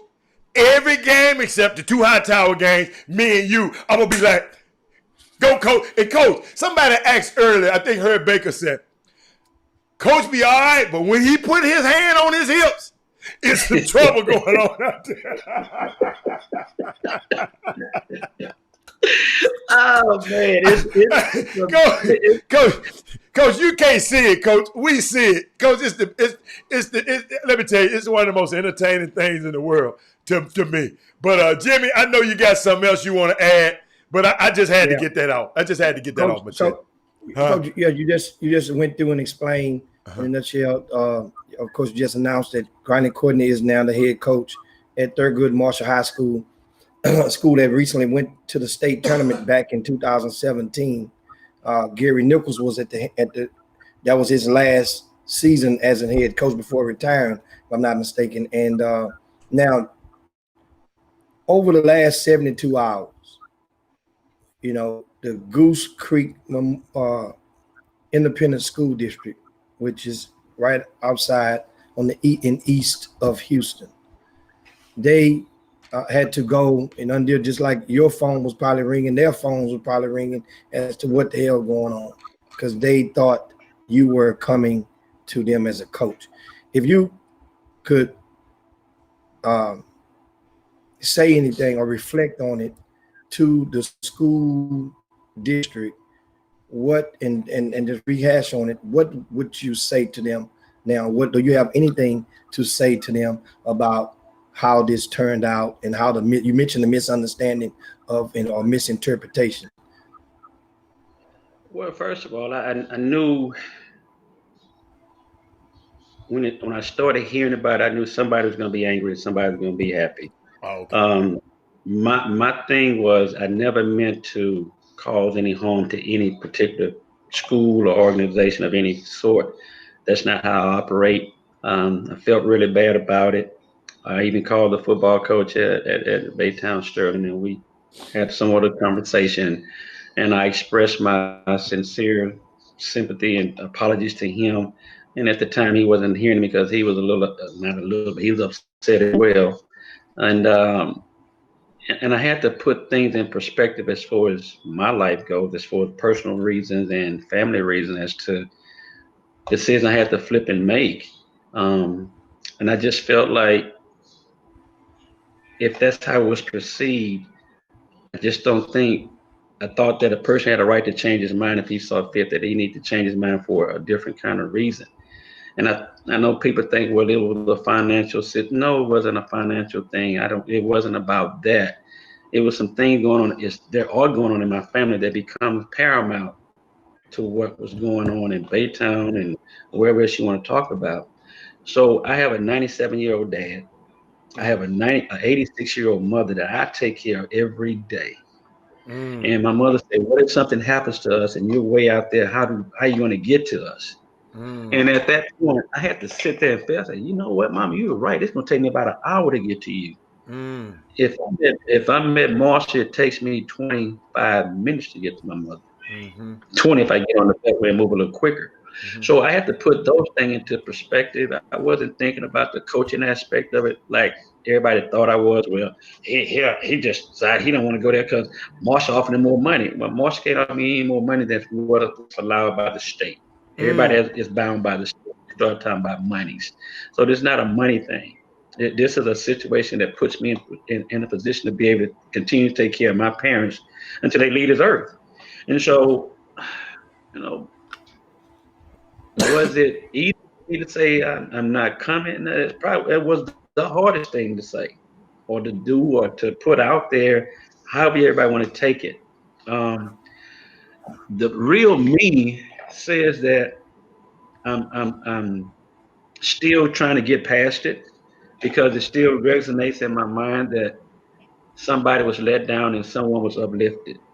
And that's not where I want it to be. I want it to be where, okay, well, he decided not to come, then let's bless him and let him move on where he wants to move. If you're gonna be true to heart, then grudges are not a part of what's going on. If I decide to change my mind and I want to do something different, then let's just give me my blessings and let me move on and be who I'm going to be. I'm not a savior of basketball. I'm not that guy that's going to walk in and save anybody's program. I can try to enhance it. So people are making this though I'm getting ready to come out to Baytown and I'm going to be a savior. No, I'm not going to be a savior. I'm not going to march to be a savior. I'm going to march because it benefits me personally and family-wise. That's the purpose. And so if I have rubbed people the wrong way in Baytown, I truly apologize. I really do. But let's look at what I'm going through. My life is not as simple as people think it is. Right. Taking care of your parents is really, really tough. And that's why I am. Wow. Coach, you know what? I was just thinking about that and just be in the industry that I've been in the last 30 years, Coach. If people got to understand, in I don't know how it is in high school basketball, but if you never sign a deal, Coach, it's not valid. If I don't go over there and sign a deal, it's just, Coach, as the facts change, the truth change. And Coach, I was thinking about you when you were talking about your parents. And yesterday, we lost a great man, a police officer, who was doing the same things you're doing. Been on the police force for 41 years. He said taking care of his parents every day. And he go on a domestic violence call, and he loses his life trying to protect a young woman from her abusive husband. And I sit there and I had empathy because I'm sitting there just watching you, and man, I'm just so proud of that you came on this show to share this story. Because a lot of people didn't know that. There's a lot of stuff I didn't know, Coach. I'm just listening. I didn't call you and say, Coach, what was going on? Coach. Hey, I'm glad you coming to Marshall. Because guess what? I get to see you a lot more. I don't think I was coming out to wherever you was going out there, whatever. I'm just gonna tell you. But you gonna know that beltway, I'm gonna be flying on that beltway to get when young fella ain't playing, I'm at your game. So that's just the bottom line. I can't wait. Man, we're so proud of Stephen Woods said he can't wait to be able to go against the legend. And hey, I can't. Hey, it's great. It's great, Coach. So keep your head up. Go. I look forward to the challenges of coaching again. Like I said, I've been not being challenged as far as coaching goes the last couple of years, and I know walking into any district where you have guys that are making this their livelihood, that you got to be ready to do battle every game.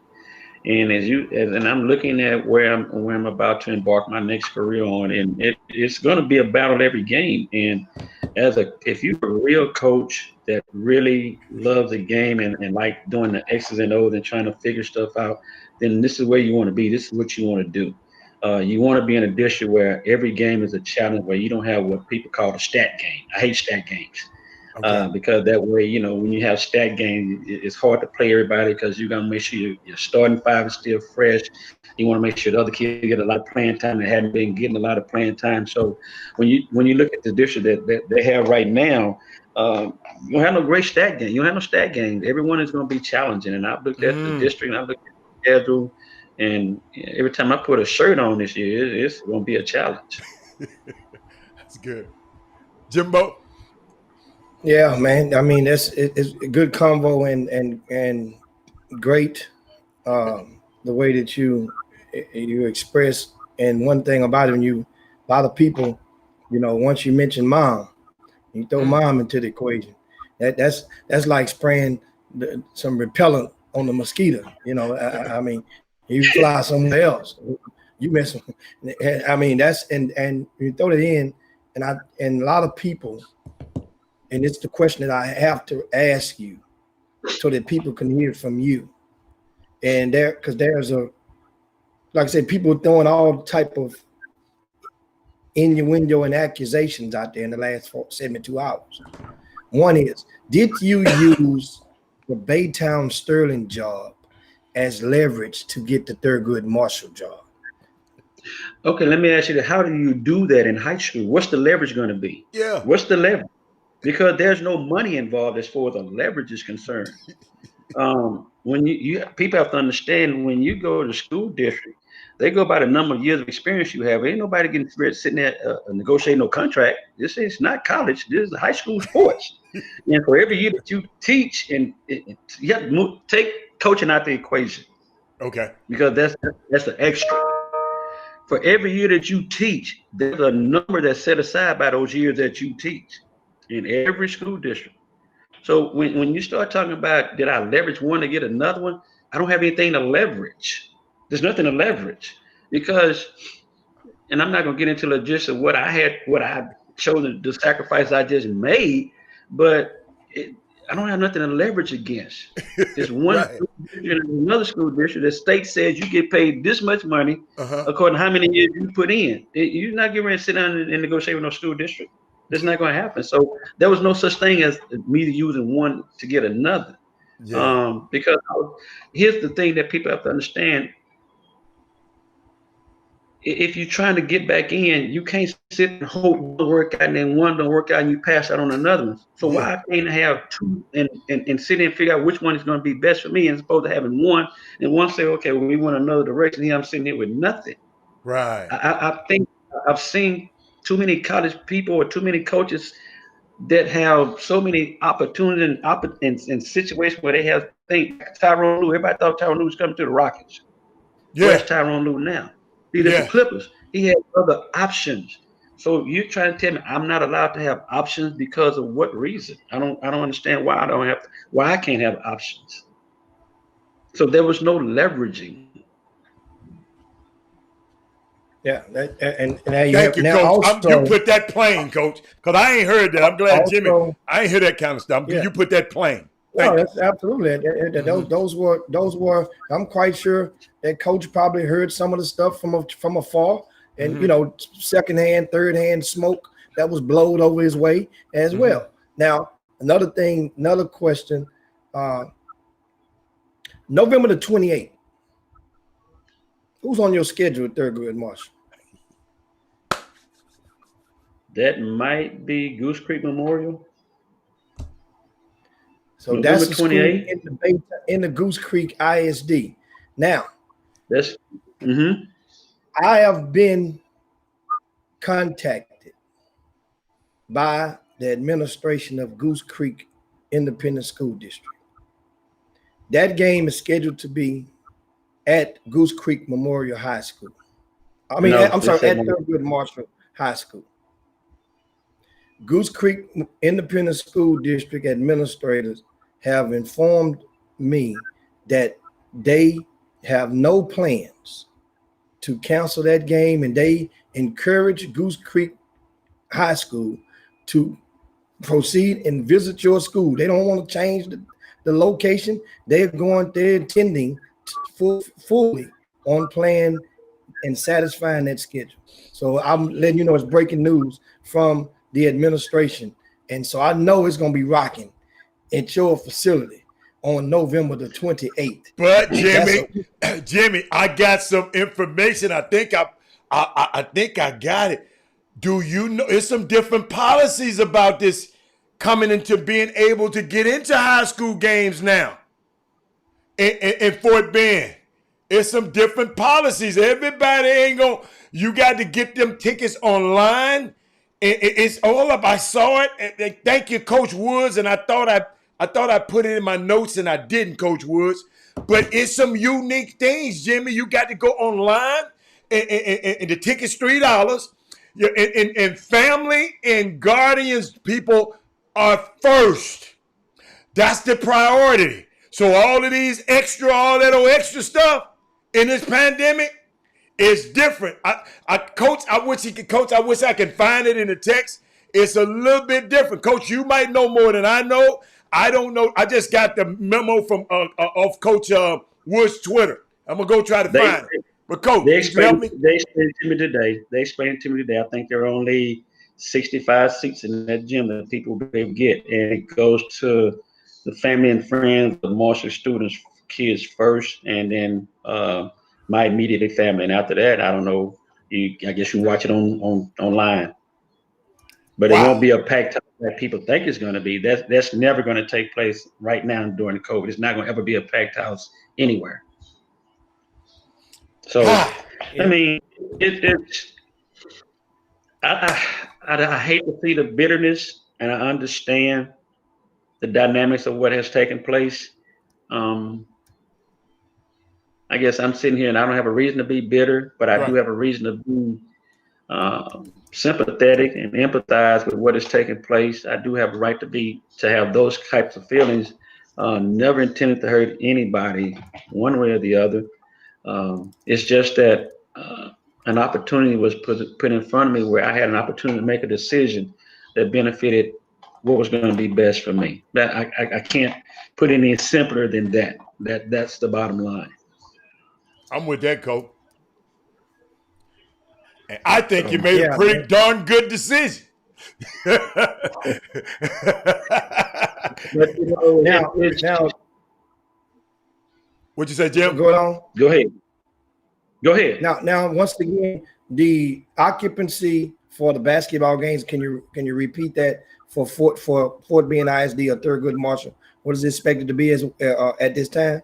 Again, I think I think Coach Williams told me the max number is going to be 65, and they got it already sectioned off in the gym where how people are going to be sitting in the gym. It's not going to be a maximum capacity of any shape, form, or fashion. If the tickets go to Fort Bend Marshall people first, and then of course you include my family, then they're included in this allotment of ticket space or seated space, and after that, that's it.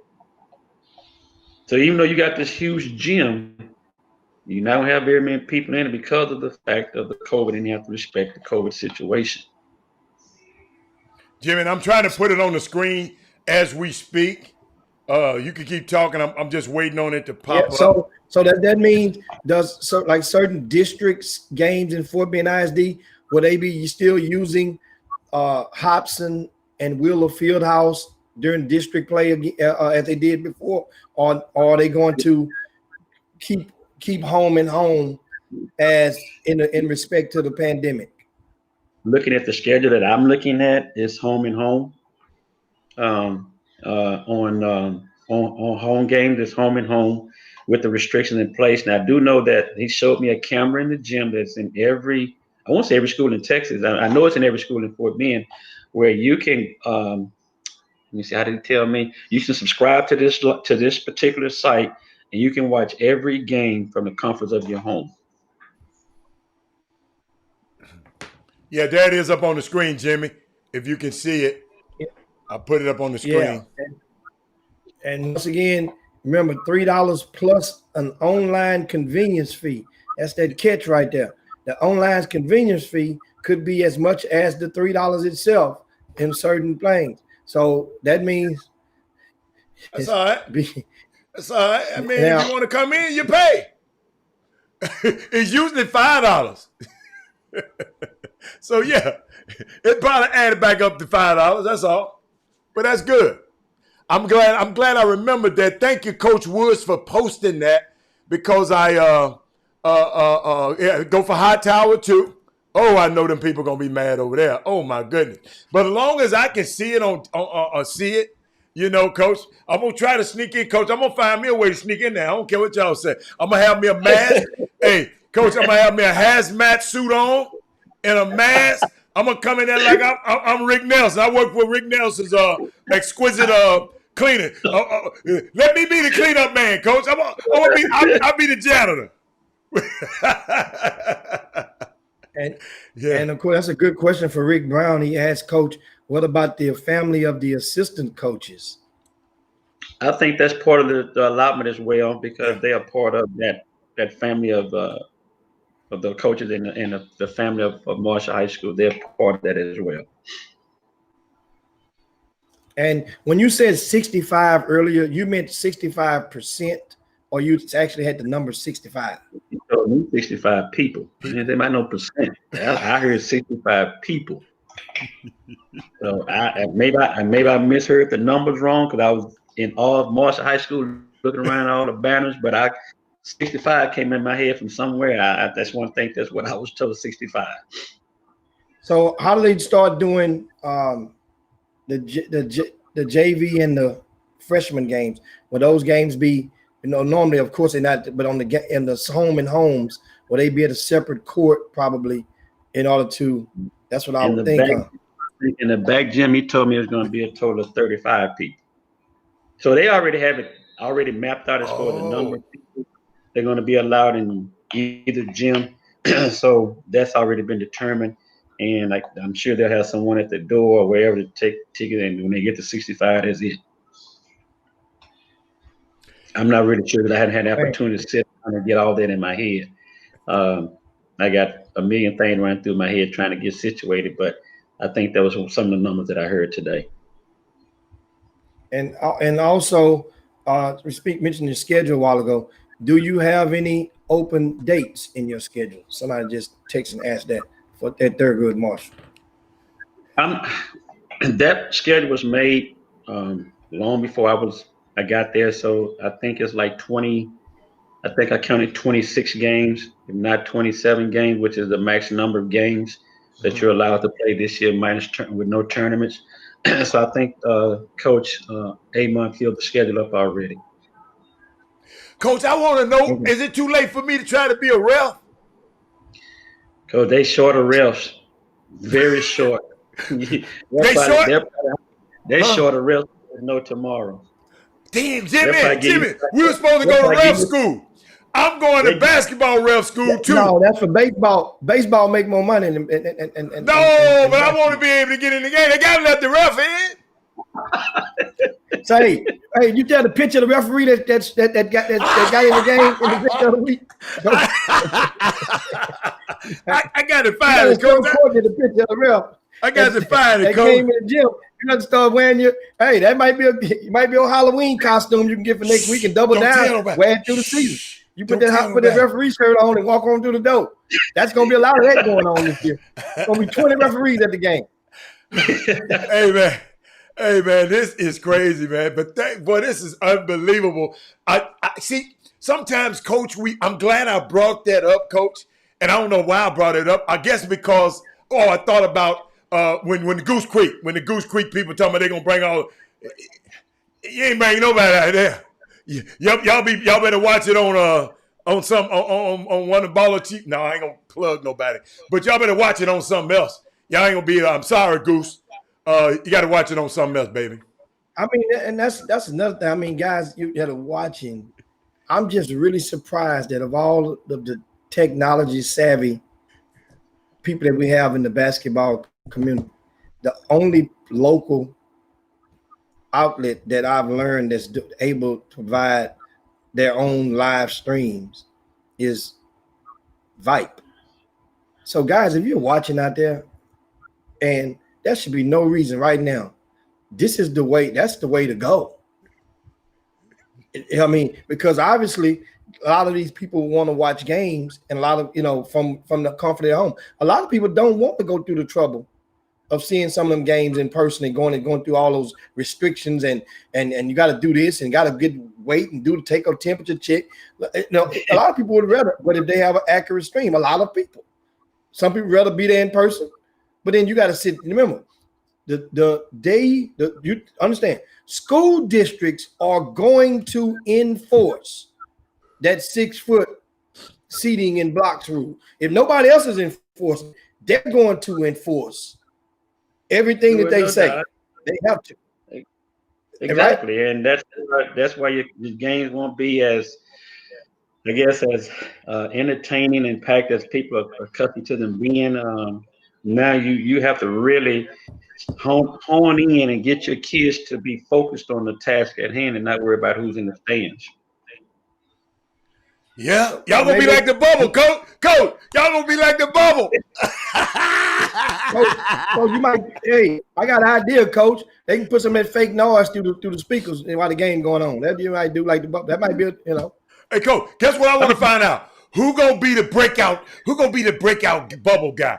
Who gonna be the Jamal Murray? Who gonna be the Jamal Murray of Houston? Who gonna be what's the boy name that played for Phoenix who went 8-0 in the bubble? Devin Booker and them. They ain't won a game all year, and then they get in the bubble and couldn't lose. Who gonna be those kind of players that come out of the bubble? Man, this. Hey, Coach.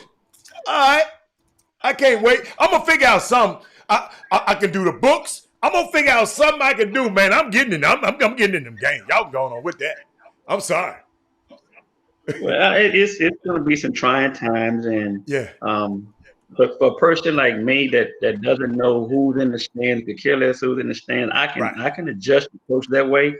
I've always coached that way, so that doesn't bother me. It's just now your coaching skills come into effect. Now, can you get your kids to stay focused at the task at hand and not worry about, well, my mom not in the bleachers or ain't nobody here to see us play? And right about that. Now you got to put your expertise into play to get your kid to stay focused. And that's going to be, for some coaches, that could be difficult. For some, it may not be. But if you're one of those high caliber player team that people are used to seeing and they're not there to see you play as a high caliber team, how you going to respond? Unbelievable. I just missed it when his coach said I was dealing with some people on the screen. No, but coach was just saying that all insinuated I made up the comment about you playing about the game in the Goose Creek Memorial. And my thing was, why the hell would I make up something like that? I say, now, Jimmy, you get like me. Jimmy, I done got better at that. You get like me. Don't be like me. I'm the crazy one. No. I mean, because some people really don't realize, and I learned this, when people talk to you often, they forget that the level that other people maintain a level of respect for you, and that's a level of respect. Those people knew from Goose Creek ISD, knew that you were coming on this chop shop today. They called with one very common sense request. Don't get on. Well, please don't embarrass the school district, because they know how the chop shop can get sometimes. I say, Coach, that's not the purpose of the conversation. I'm not letting that happen. Now, I don't know what the tone is going to be from Coach Courtney, but I'm not going to let this is not a bash. That's why we asked the questions, did it. So then I asked them about the date, because I knew about this date of the game. But don't worry about Bob. Coach, you think about it. You brought Coach. Coach Courtney is class personified. Did you see how No. I just want to understand that, Yeah. Harold. I'm just saying how people would think and think, well, I made it up. No, because that's a very good question. Because if they ass don't want to play, then that way Courtney can fill that game with another team. That's a holiday weekend. His good friend and ex co-worker Rick Nelson throws an event at Episcopal on that weekend. Well, right? Jim, Even though now public schools can't play in those showcases. Go ahead on. I miss you, Coach. I'm gonna give you props on the fact that somebody probably did call you because you don't even know what my schedule is. Okay, but you didn't ask me about a date of November 28th. Somebody from out there had to call you and say something because I just got the schedule and you said that. And I'm like, November 28th. Oh, okay. So you got your props, dude. Whoever you talk to out of that area, you know what you're talking about because you know my schedule and I don't even know my schedule. So hold on, Coach. Hold on, Coach. This for Jimmy, man. This for Jimmy right now. I ain't never gave Jimmy one of them, Coach. That was for Jimmy. Now keep going, Coach.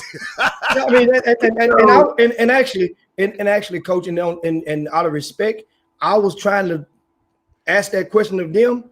That way, it wouldn't be no surprises. That way, now, and that's why I asked. That way, as a neutral person, just hey, Coach, if y'all don't want to play this game, then that way I can go and let Coach know. Hey, Coach, you might want to check with them about that game. You know, because they might have other plans, and that way now it won't be no surprise. So and it worked out great. They say we're welcome to play that game, even with 65 people in the stand. I don't know how they gonna feel about that, but that's how it goes. But now back to the basketball topic. One thing that we slid right over is your time at Bush High School. Cameron Ridley, Kelly Oubre. You had an opportunity to coach as well. So TJ Ford, Daniel Ewing aren't the only pros that you coach. You coach Kelly Oubre. And Kelly Oubre, talking about surprises. Kelly Oubre left and transferred from Bush. Coach, tell us, so how did you find out that Kelly Oubre was leaving Bush and going to Finley Prep?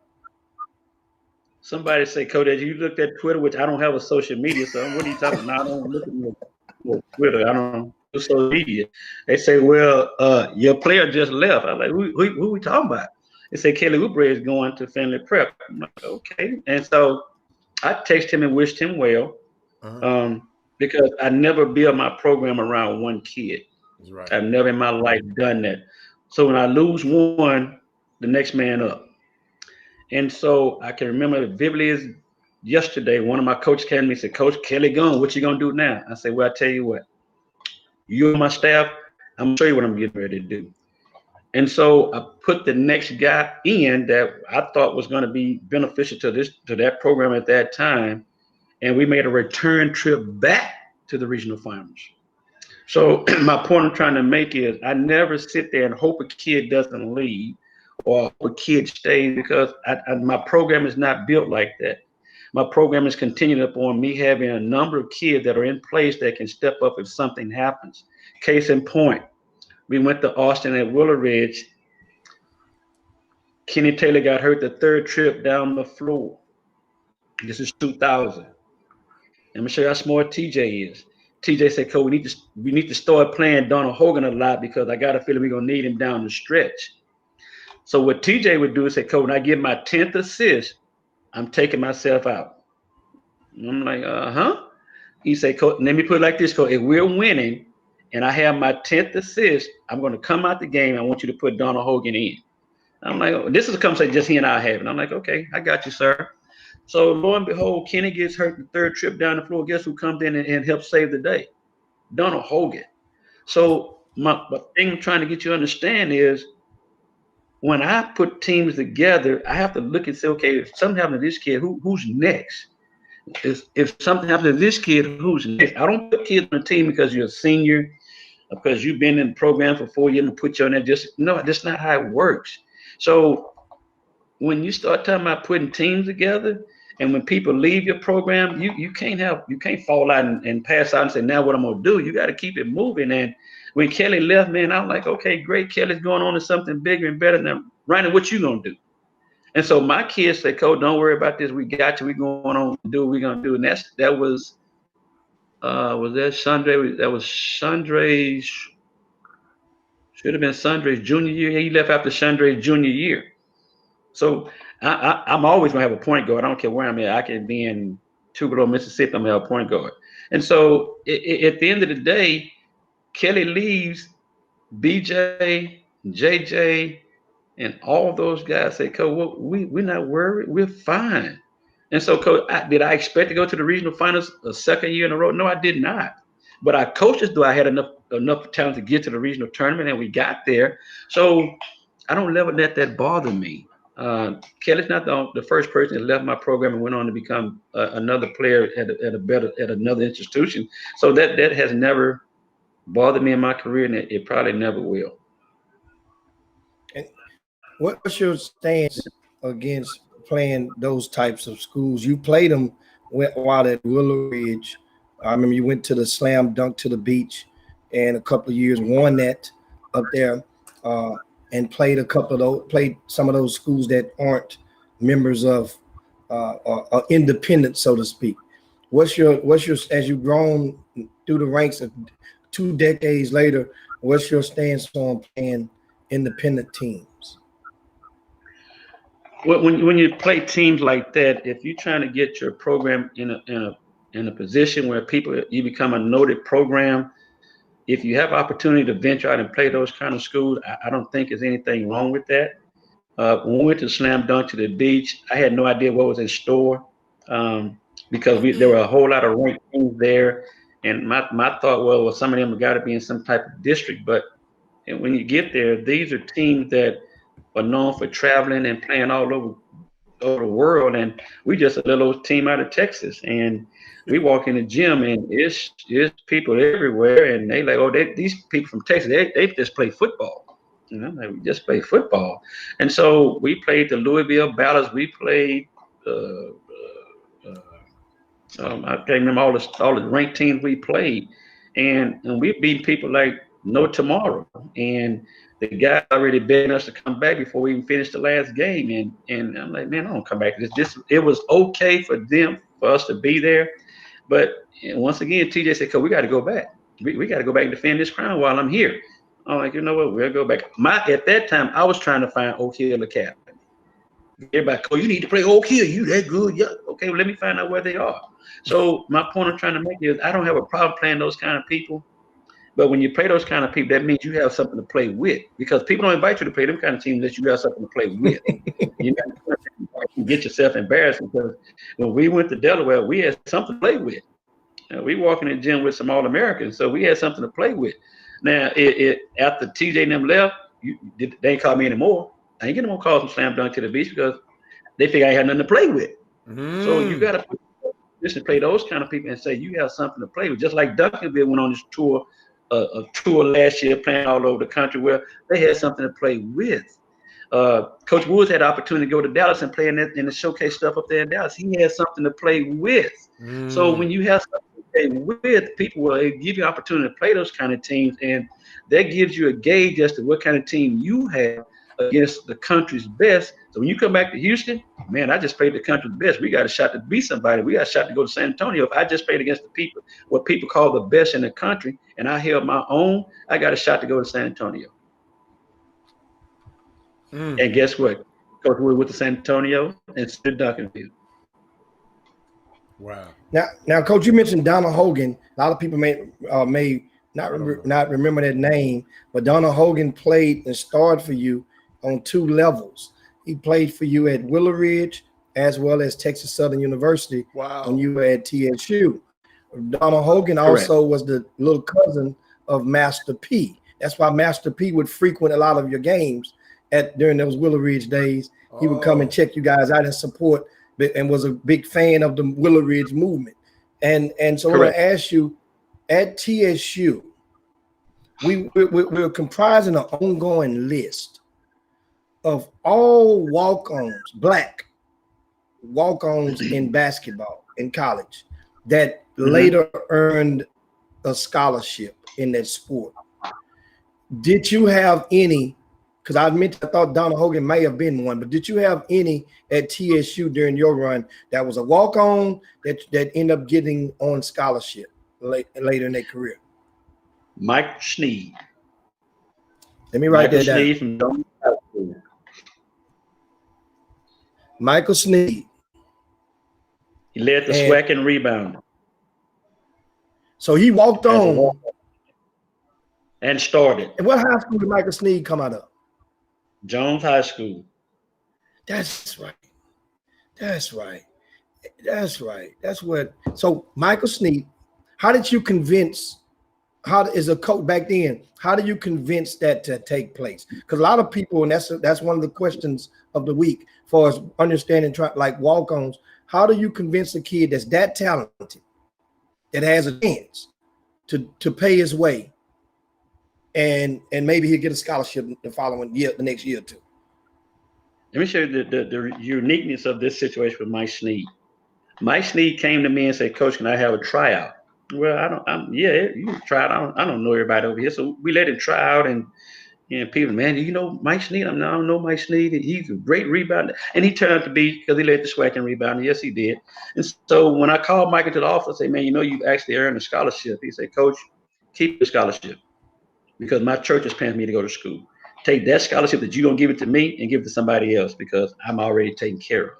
So that allowed me to give another kid a scholarship that I was recruiting. I was able to use the money I was going to give to Mike Sneed because Mike Sneed didn't want the money. So that was a unique situation for him to be considered a walk-on because he wasn't getting any money from TSU, but he was still classified as a walk-on, but his school was being paid for.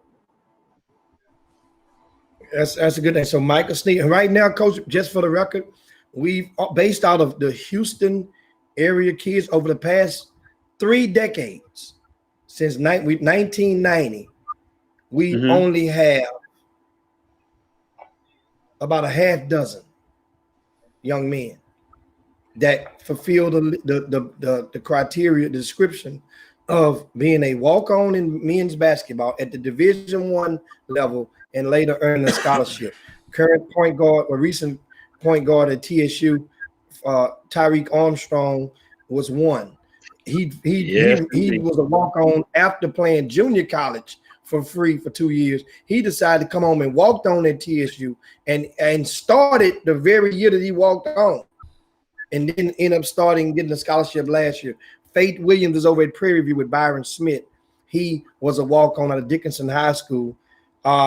We have Will Johnson from Eisenhower, 2002, went to SFA and walked on and got a scholarship. Doc Nelson, Rick Nelson's son, was a walk-on at Rio Grande Valley this past season after being on scholarship at Weber State. But now little Doc is back on scholarship as he will be playing this season. And Jeff Treadman is a name that somebody gave us I think on yesterday. No, not Jeff Treadman. Sorry, that's another note. But somebody gave us a name yesterday, Hal, and I don't know where I wrote it at. We were talking to Coach to Alvin Brooks III, AB3. He gave us one name, and I'll get that name and add to the list. And then also you just gave us Michael Sneed. So that's it. It's very rare. Now, Coach, do you miss the college coaching ranks? I miss some aspects of it. I miss the part about competing against some of the best college coaches that the land has to offer. I miss that part. I don't miss the political aspect of it because college coaching is very political. For those of you that don't know, you have to understand when I was at TSU, the way we had to travel was very hard for me because every trip was on a bus. So you tell me I'm getting ready to go from here to Alabama on a bus and play a basketball game and turn around and come back home on a bus. That's the part about college coaching I did not particularly care about, the travel part of it. But as for the competition and getting an opportunity to build your skills as a coach is where I got the most benefit from being a college coach because I got a chance to talk to the Leonard Hamiltons and the Coach Bennett over in Wisconsin. I got a chance to talk to those kind of people and ask questions about what can better help me become a better coach. And believe it or not, those guys really sit down and told me things. Had a chance to talk to Coach Knight at Texas Tech at a junior college tournament. He actually mailed me all the stuff that he was doing, and it's just things like that that I missed about college coaching. That people have helped me to become what I consider myself a little bit better than what I was when I went in. And as we get ready to land the plane, Coach, I want to get guys in breaking news. The NCAA name, image, and likeness proposal has been leaked out, and with the official one that is expected to be approved in January. And in the name, image, likeness proposal, it's 22 pages, and that means that players, the NCAA is recommending that players will be they would grant the student athletes the right to use their name, image, likeness to promote private lessons. That means if you're doing workouts, they can get paid now. Business activities, you can operate their own camps now, or starting next year after they get officially approved, as long as they do not use the school in their advertisements, which is cool. That's fair game, right, Coach? Right. That would be fair enough, right? Now it goes to a couple other ones. They also will be able to profit from endorsing products through commercials and other ventures, as long as they do not use any school marks or reveal the school of which they attend. That's fair enough. They only allowed to refer to their involvement in intercollegiate athletics generally, not the school in particular, which is fair. Also, they will also be able to be compensated for autograph sessions, as long as they do not occur during an institutional event or a competition, and no school or earmarks or no apparel is used during the sale of the material that you're autographing. That means if a kid goes to TSU, you can't autograph a TSU jersey and sell it. Mm-hmm.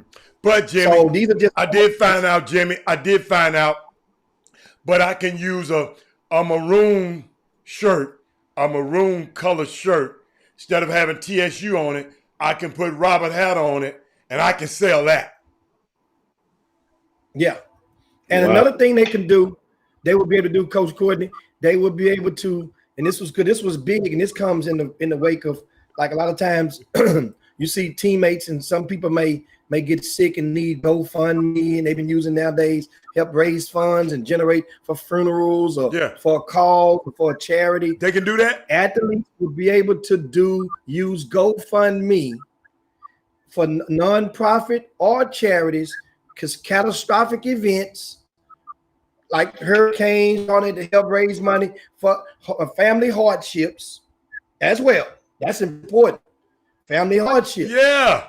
That means if Aunt Thelma is to lose her house and the house getting foreclosed on, and her nephew she took care of while the mom was at work all day, he can go use a GoFundMe, and those alumni can donate to Aunt Thelma's to help save her house, and that's cool. What you think, Coach? That's cool. Well, you looking at young people that are given the opportunity to benefit off their God-given talent, because schools are making millions, sometimes billions of money. NCAA is a $1 billion industry. So if you're allowing kids to make some type of money off of a $1 billion industry, I think it's fantastic. Now kids can now say, well, we have an opportunity to better ourselves while we're playing basketball, and not be walking around here trying to figure out how we can get a dime to wash our clothes and how we're gonna get something to eat on Sunday because there's only 2 meals on Sunday. And it's a great opportunity for young athletes to make money for themselves and better themselves as they continue to try to become professional athletes or put themselves in position to have jobs when they finish playing. But Coach, it might affect you too. Coach, if you get a star high school athlete, he can do the same thing. And Coach, I've never stood in the way of a kid trying to be better than what they are, because as a coach, you want to see a kid come to you And when that kid leaves you, you want to see him better than what he was when you first got him. So if that means he has an opportunity to go out and make money, then so be it. And I wish him the best on that, because you don't want to hold a kid back and cut your blessings off. So you got to let kids go out and be prosperous and do the things they can do, and use the talent that they've been blessed with to be able to get what they can out of the talent. So that's a great thing for me. Awesome. Wow. Hey, man. So last words, Coach. You're going in and out. The new head coach at Thurgood Marshall High School, Ronnie Courtney. And I'm quite sure football season's in right now. I look at the football standings, the 3-0. Hell, the football team at Thurgood Marshall went to the state championship 2 of the past 3 years. This season, they've outscored all 3 opponents by a combined score of 130-0. They got something special over there. Yes, they do. They got something special. Oh my goodness! How many of those football players would you expect to come over and play basketball now that they have a new head coach? That's my question. 3.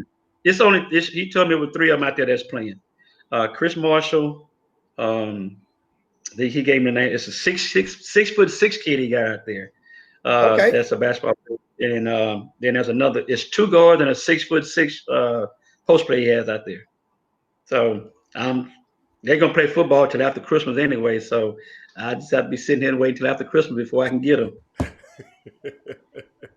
Coach, what high school coach in Houston that you, how would I say it? That you have the most fun coaching against right about now? Who you expect to be? I respect everybody, but the coach that gives me the blues and we have a great time outside of Coach Nick, because Coach Nick is not doing it anymore, is Coach Albert Thomas over at Elkins. Man, when we get after each other, and it's like no tomorrow. And when it's all said and done, I might go to his house, he might come to my house, we sit in, we talk about it, laugh about it. That's the kind of stuff I was missing.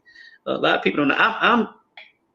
I'm the kind of coach, man, when you beat me or I beat you, okay, it was a game, but that was controlled by the kids. The kids played. We just put them out there to play and help them, try to help them win. But when it's over, man, we got to be friends again. Friends after the game is over. We friends before the game, but let's forget all that. Let's sit down at the house and chew the fat and find out what we can do to get better, or see if we can teach each other something. So Coach Thomas, man, he gives me the blues when we play. So I'm glad I'm not in addition with him. I know why he giving the blues. Now you just explained it. You over there cutting the fat with him, and he over there doing this here. He over there taking notes, Coach. Coach, let him cut the fat. Don't tell him nothing else, Coach. Come on, man. But you know, I'm like this, Coach. I can give you my playbook. You can know every play I'm getting ready to run, and your kid's better than my kids is the bottom line. That's a good point. That's a good point. You know, people go out and scout all the time, man. You holler out a play. Oh, hey, he come over here. But are you gonna stop me from coming over there? Because there's a counter move to what you think I'm getting ready to do. Right. So it's about the kids, and with the kids, you don't know what you'll get from your kids on any given day. So if you get to perform every day, you give each other the playbook and say, hey man, this is what I'm getting ready to run. Okay, here you go, stop it. Well, no, because Chris Wilson over at Manfield, he does a tremendous job of scouting you and telling you what you're getting ready to do before you do it. But can you stop? Oh, Chris Wilson is a master at scouting you.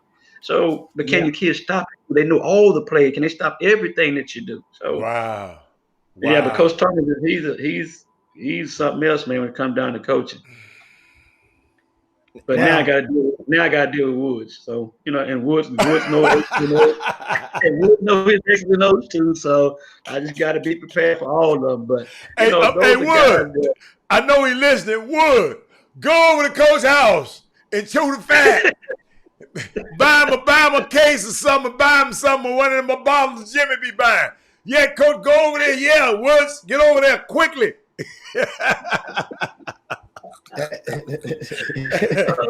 No, say Woods might put some. He might put something in that bottle before he get over there. He couldn't sit down somewhere for that game. It's all about the camaraderie that has been missed by me, and now I have an opportunity to get back and sit there and deal with these guys, and it's gonna be fun. Man, y'all all right, man. Yeah, man. Fun Great indeed, job, man. Coach. Once again, we thanks a bunch, Coach. It's getting ready. It's time for us to land this plane on this Women Rock Yes, Wednesday. Women Rock Wednesday. Yeah. Oh, yes, women always rock with us though. But yeah, but thank you, Coach. But we definitely appreciate the good convo, man. Thanks a bunch for the good blast to the class. And guess what, guys? Ryan Courtney, if you missed it, is the head coach of Thurgood Marshall High School.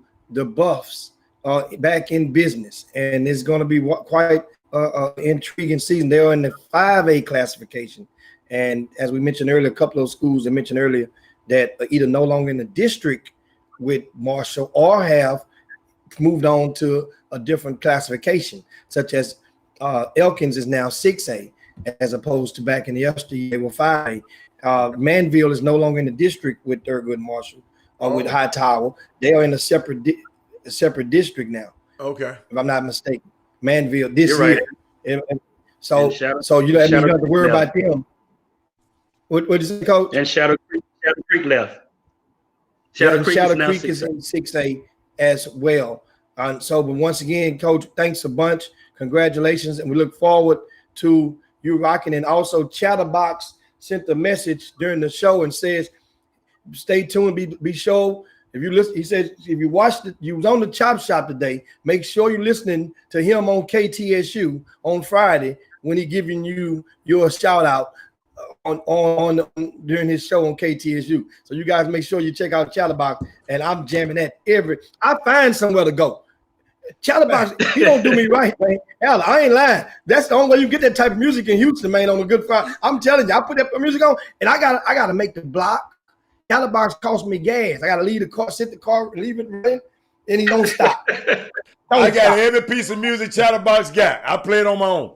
But Coach, I'm just sitting up here thinking about all of these parents at Marshall.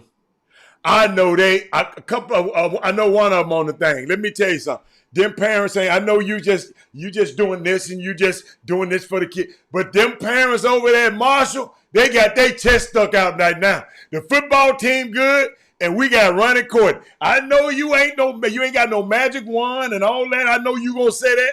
But these parents happy than I can't say that. I don't want to curse. But these parents are happy. I'm telling you, man, it's going to be some Marshall T-shirts and hats showing up. You're going to say, where you that at? Oh, it's on. It's on this year.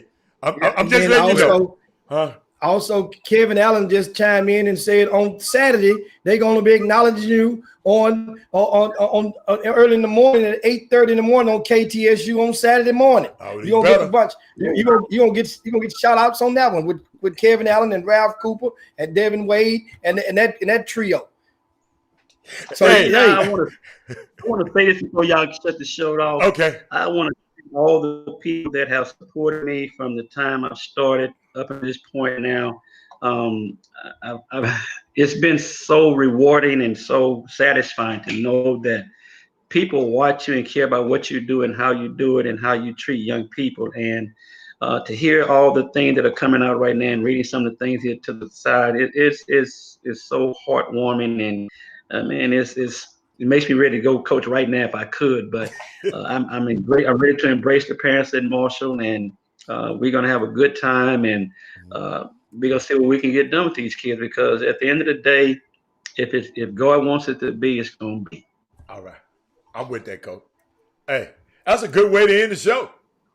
Yeah, thanks a bunch, guys. And with that being said, we'll take out the time to slide on down Dino's back and yabba dabba do this thing for everyone. Thanks a bunch for everybody who had not done so. Make sure you still time to share the show on your way out to your family, your friends, your timelines. Share the show, hit the share button. And also while you're here, follow our page for a lot of you first-time viewers of the Chop Shop. This is our first week with our new Chop Shop page. Well, we're going into our second week of our new Chop Shop page. And make sure you share the show, follow us, like our page on both social media platforms. Thanks to everybody in YouTube land and for hanging on there and keeping the conversation. Oh, YouTube ain't playing over there, man. Love you guys as well. We back at it in 22 hours. Until now, we up out of here, guys. Peace. Chop Shop. We out, baby. Thank you very much, man. Jim Hicks, Rob Hatter, you are now tuned in to the Chop Shop. I'm Retro, let's get it. We in the Chop Shop, we live in the Chop Shop. We talking sports talk, we live in the Chop Shop. We in the Chop Shop, I'm talking sports talk. So turn your dials up, it's live in the Chop Shop. We in the Chop Shop, we live in the Chop Shop. We talking sports talk, we live in the Chop Shop.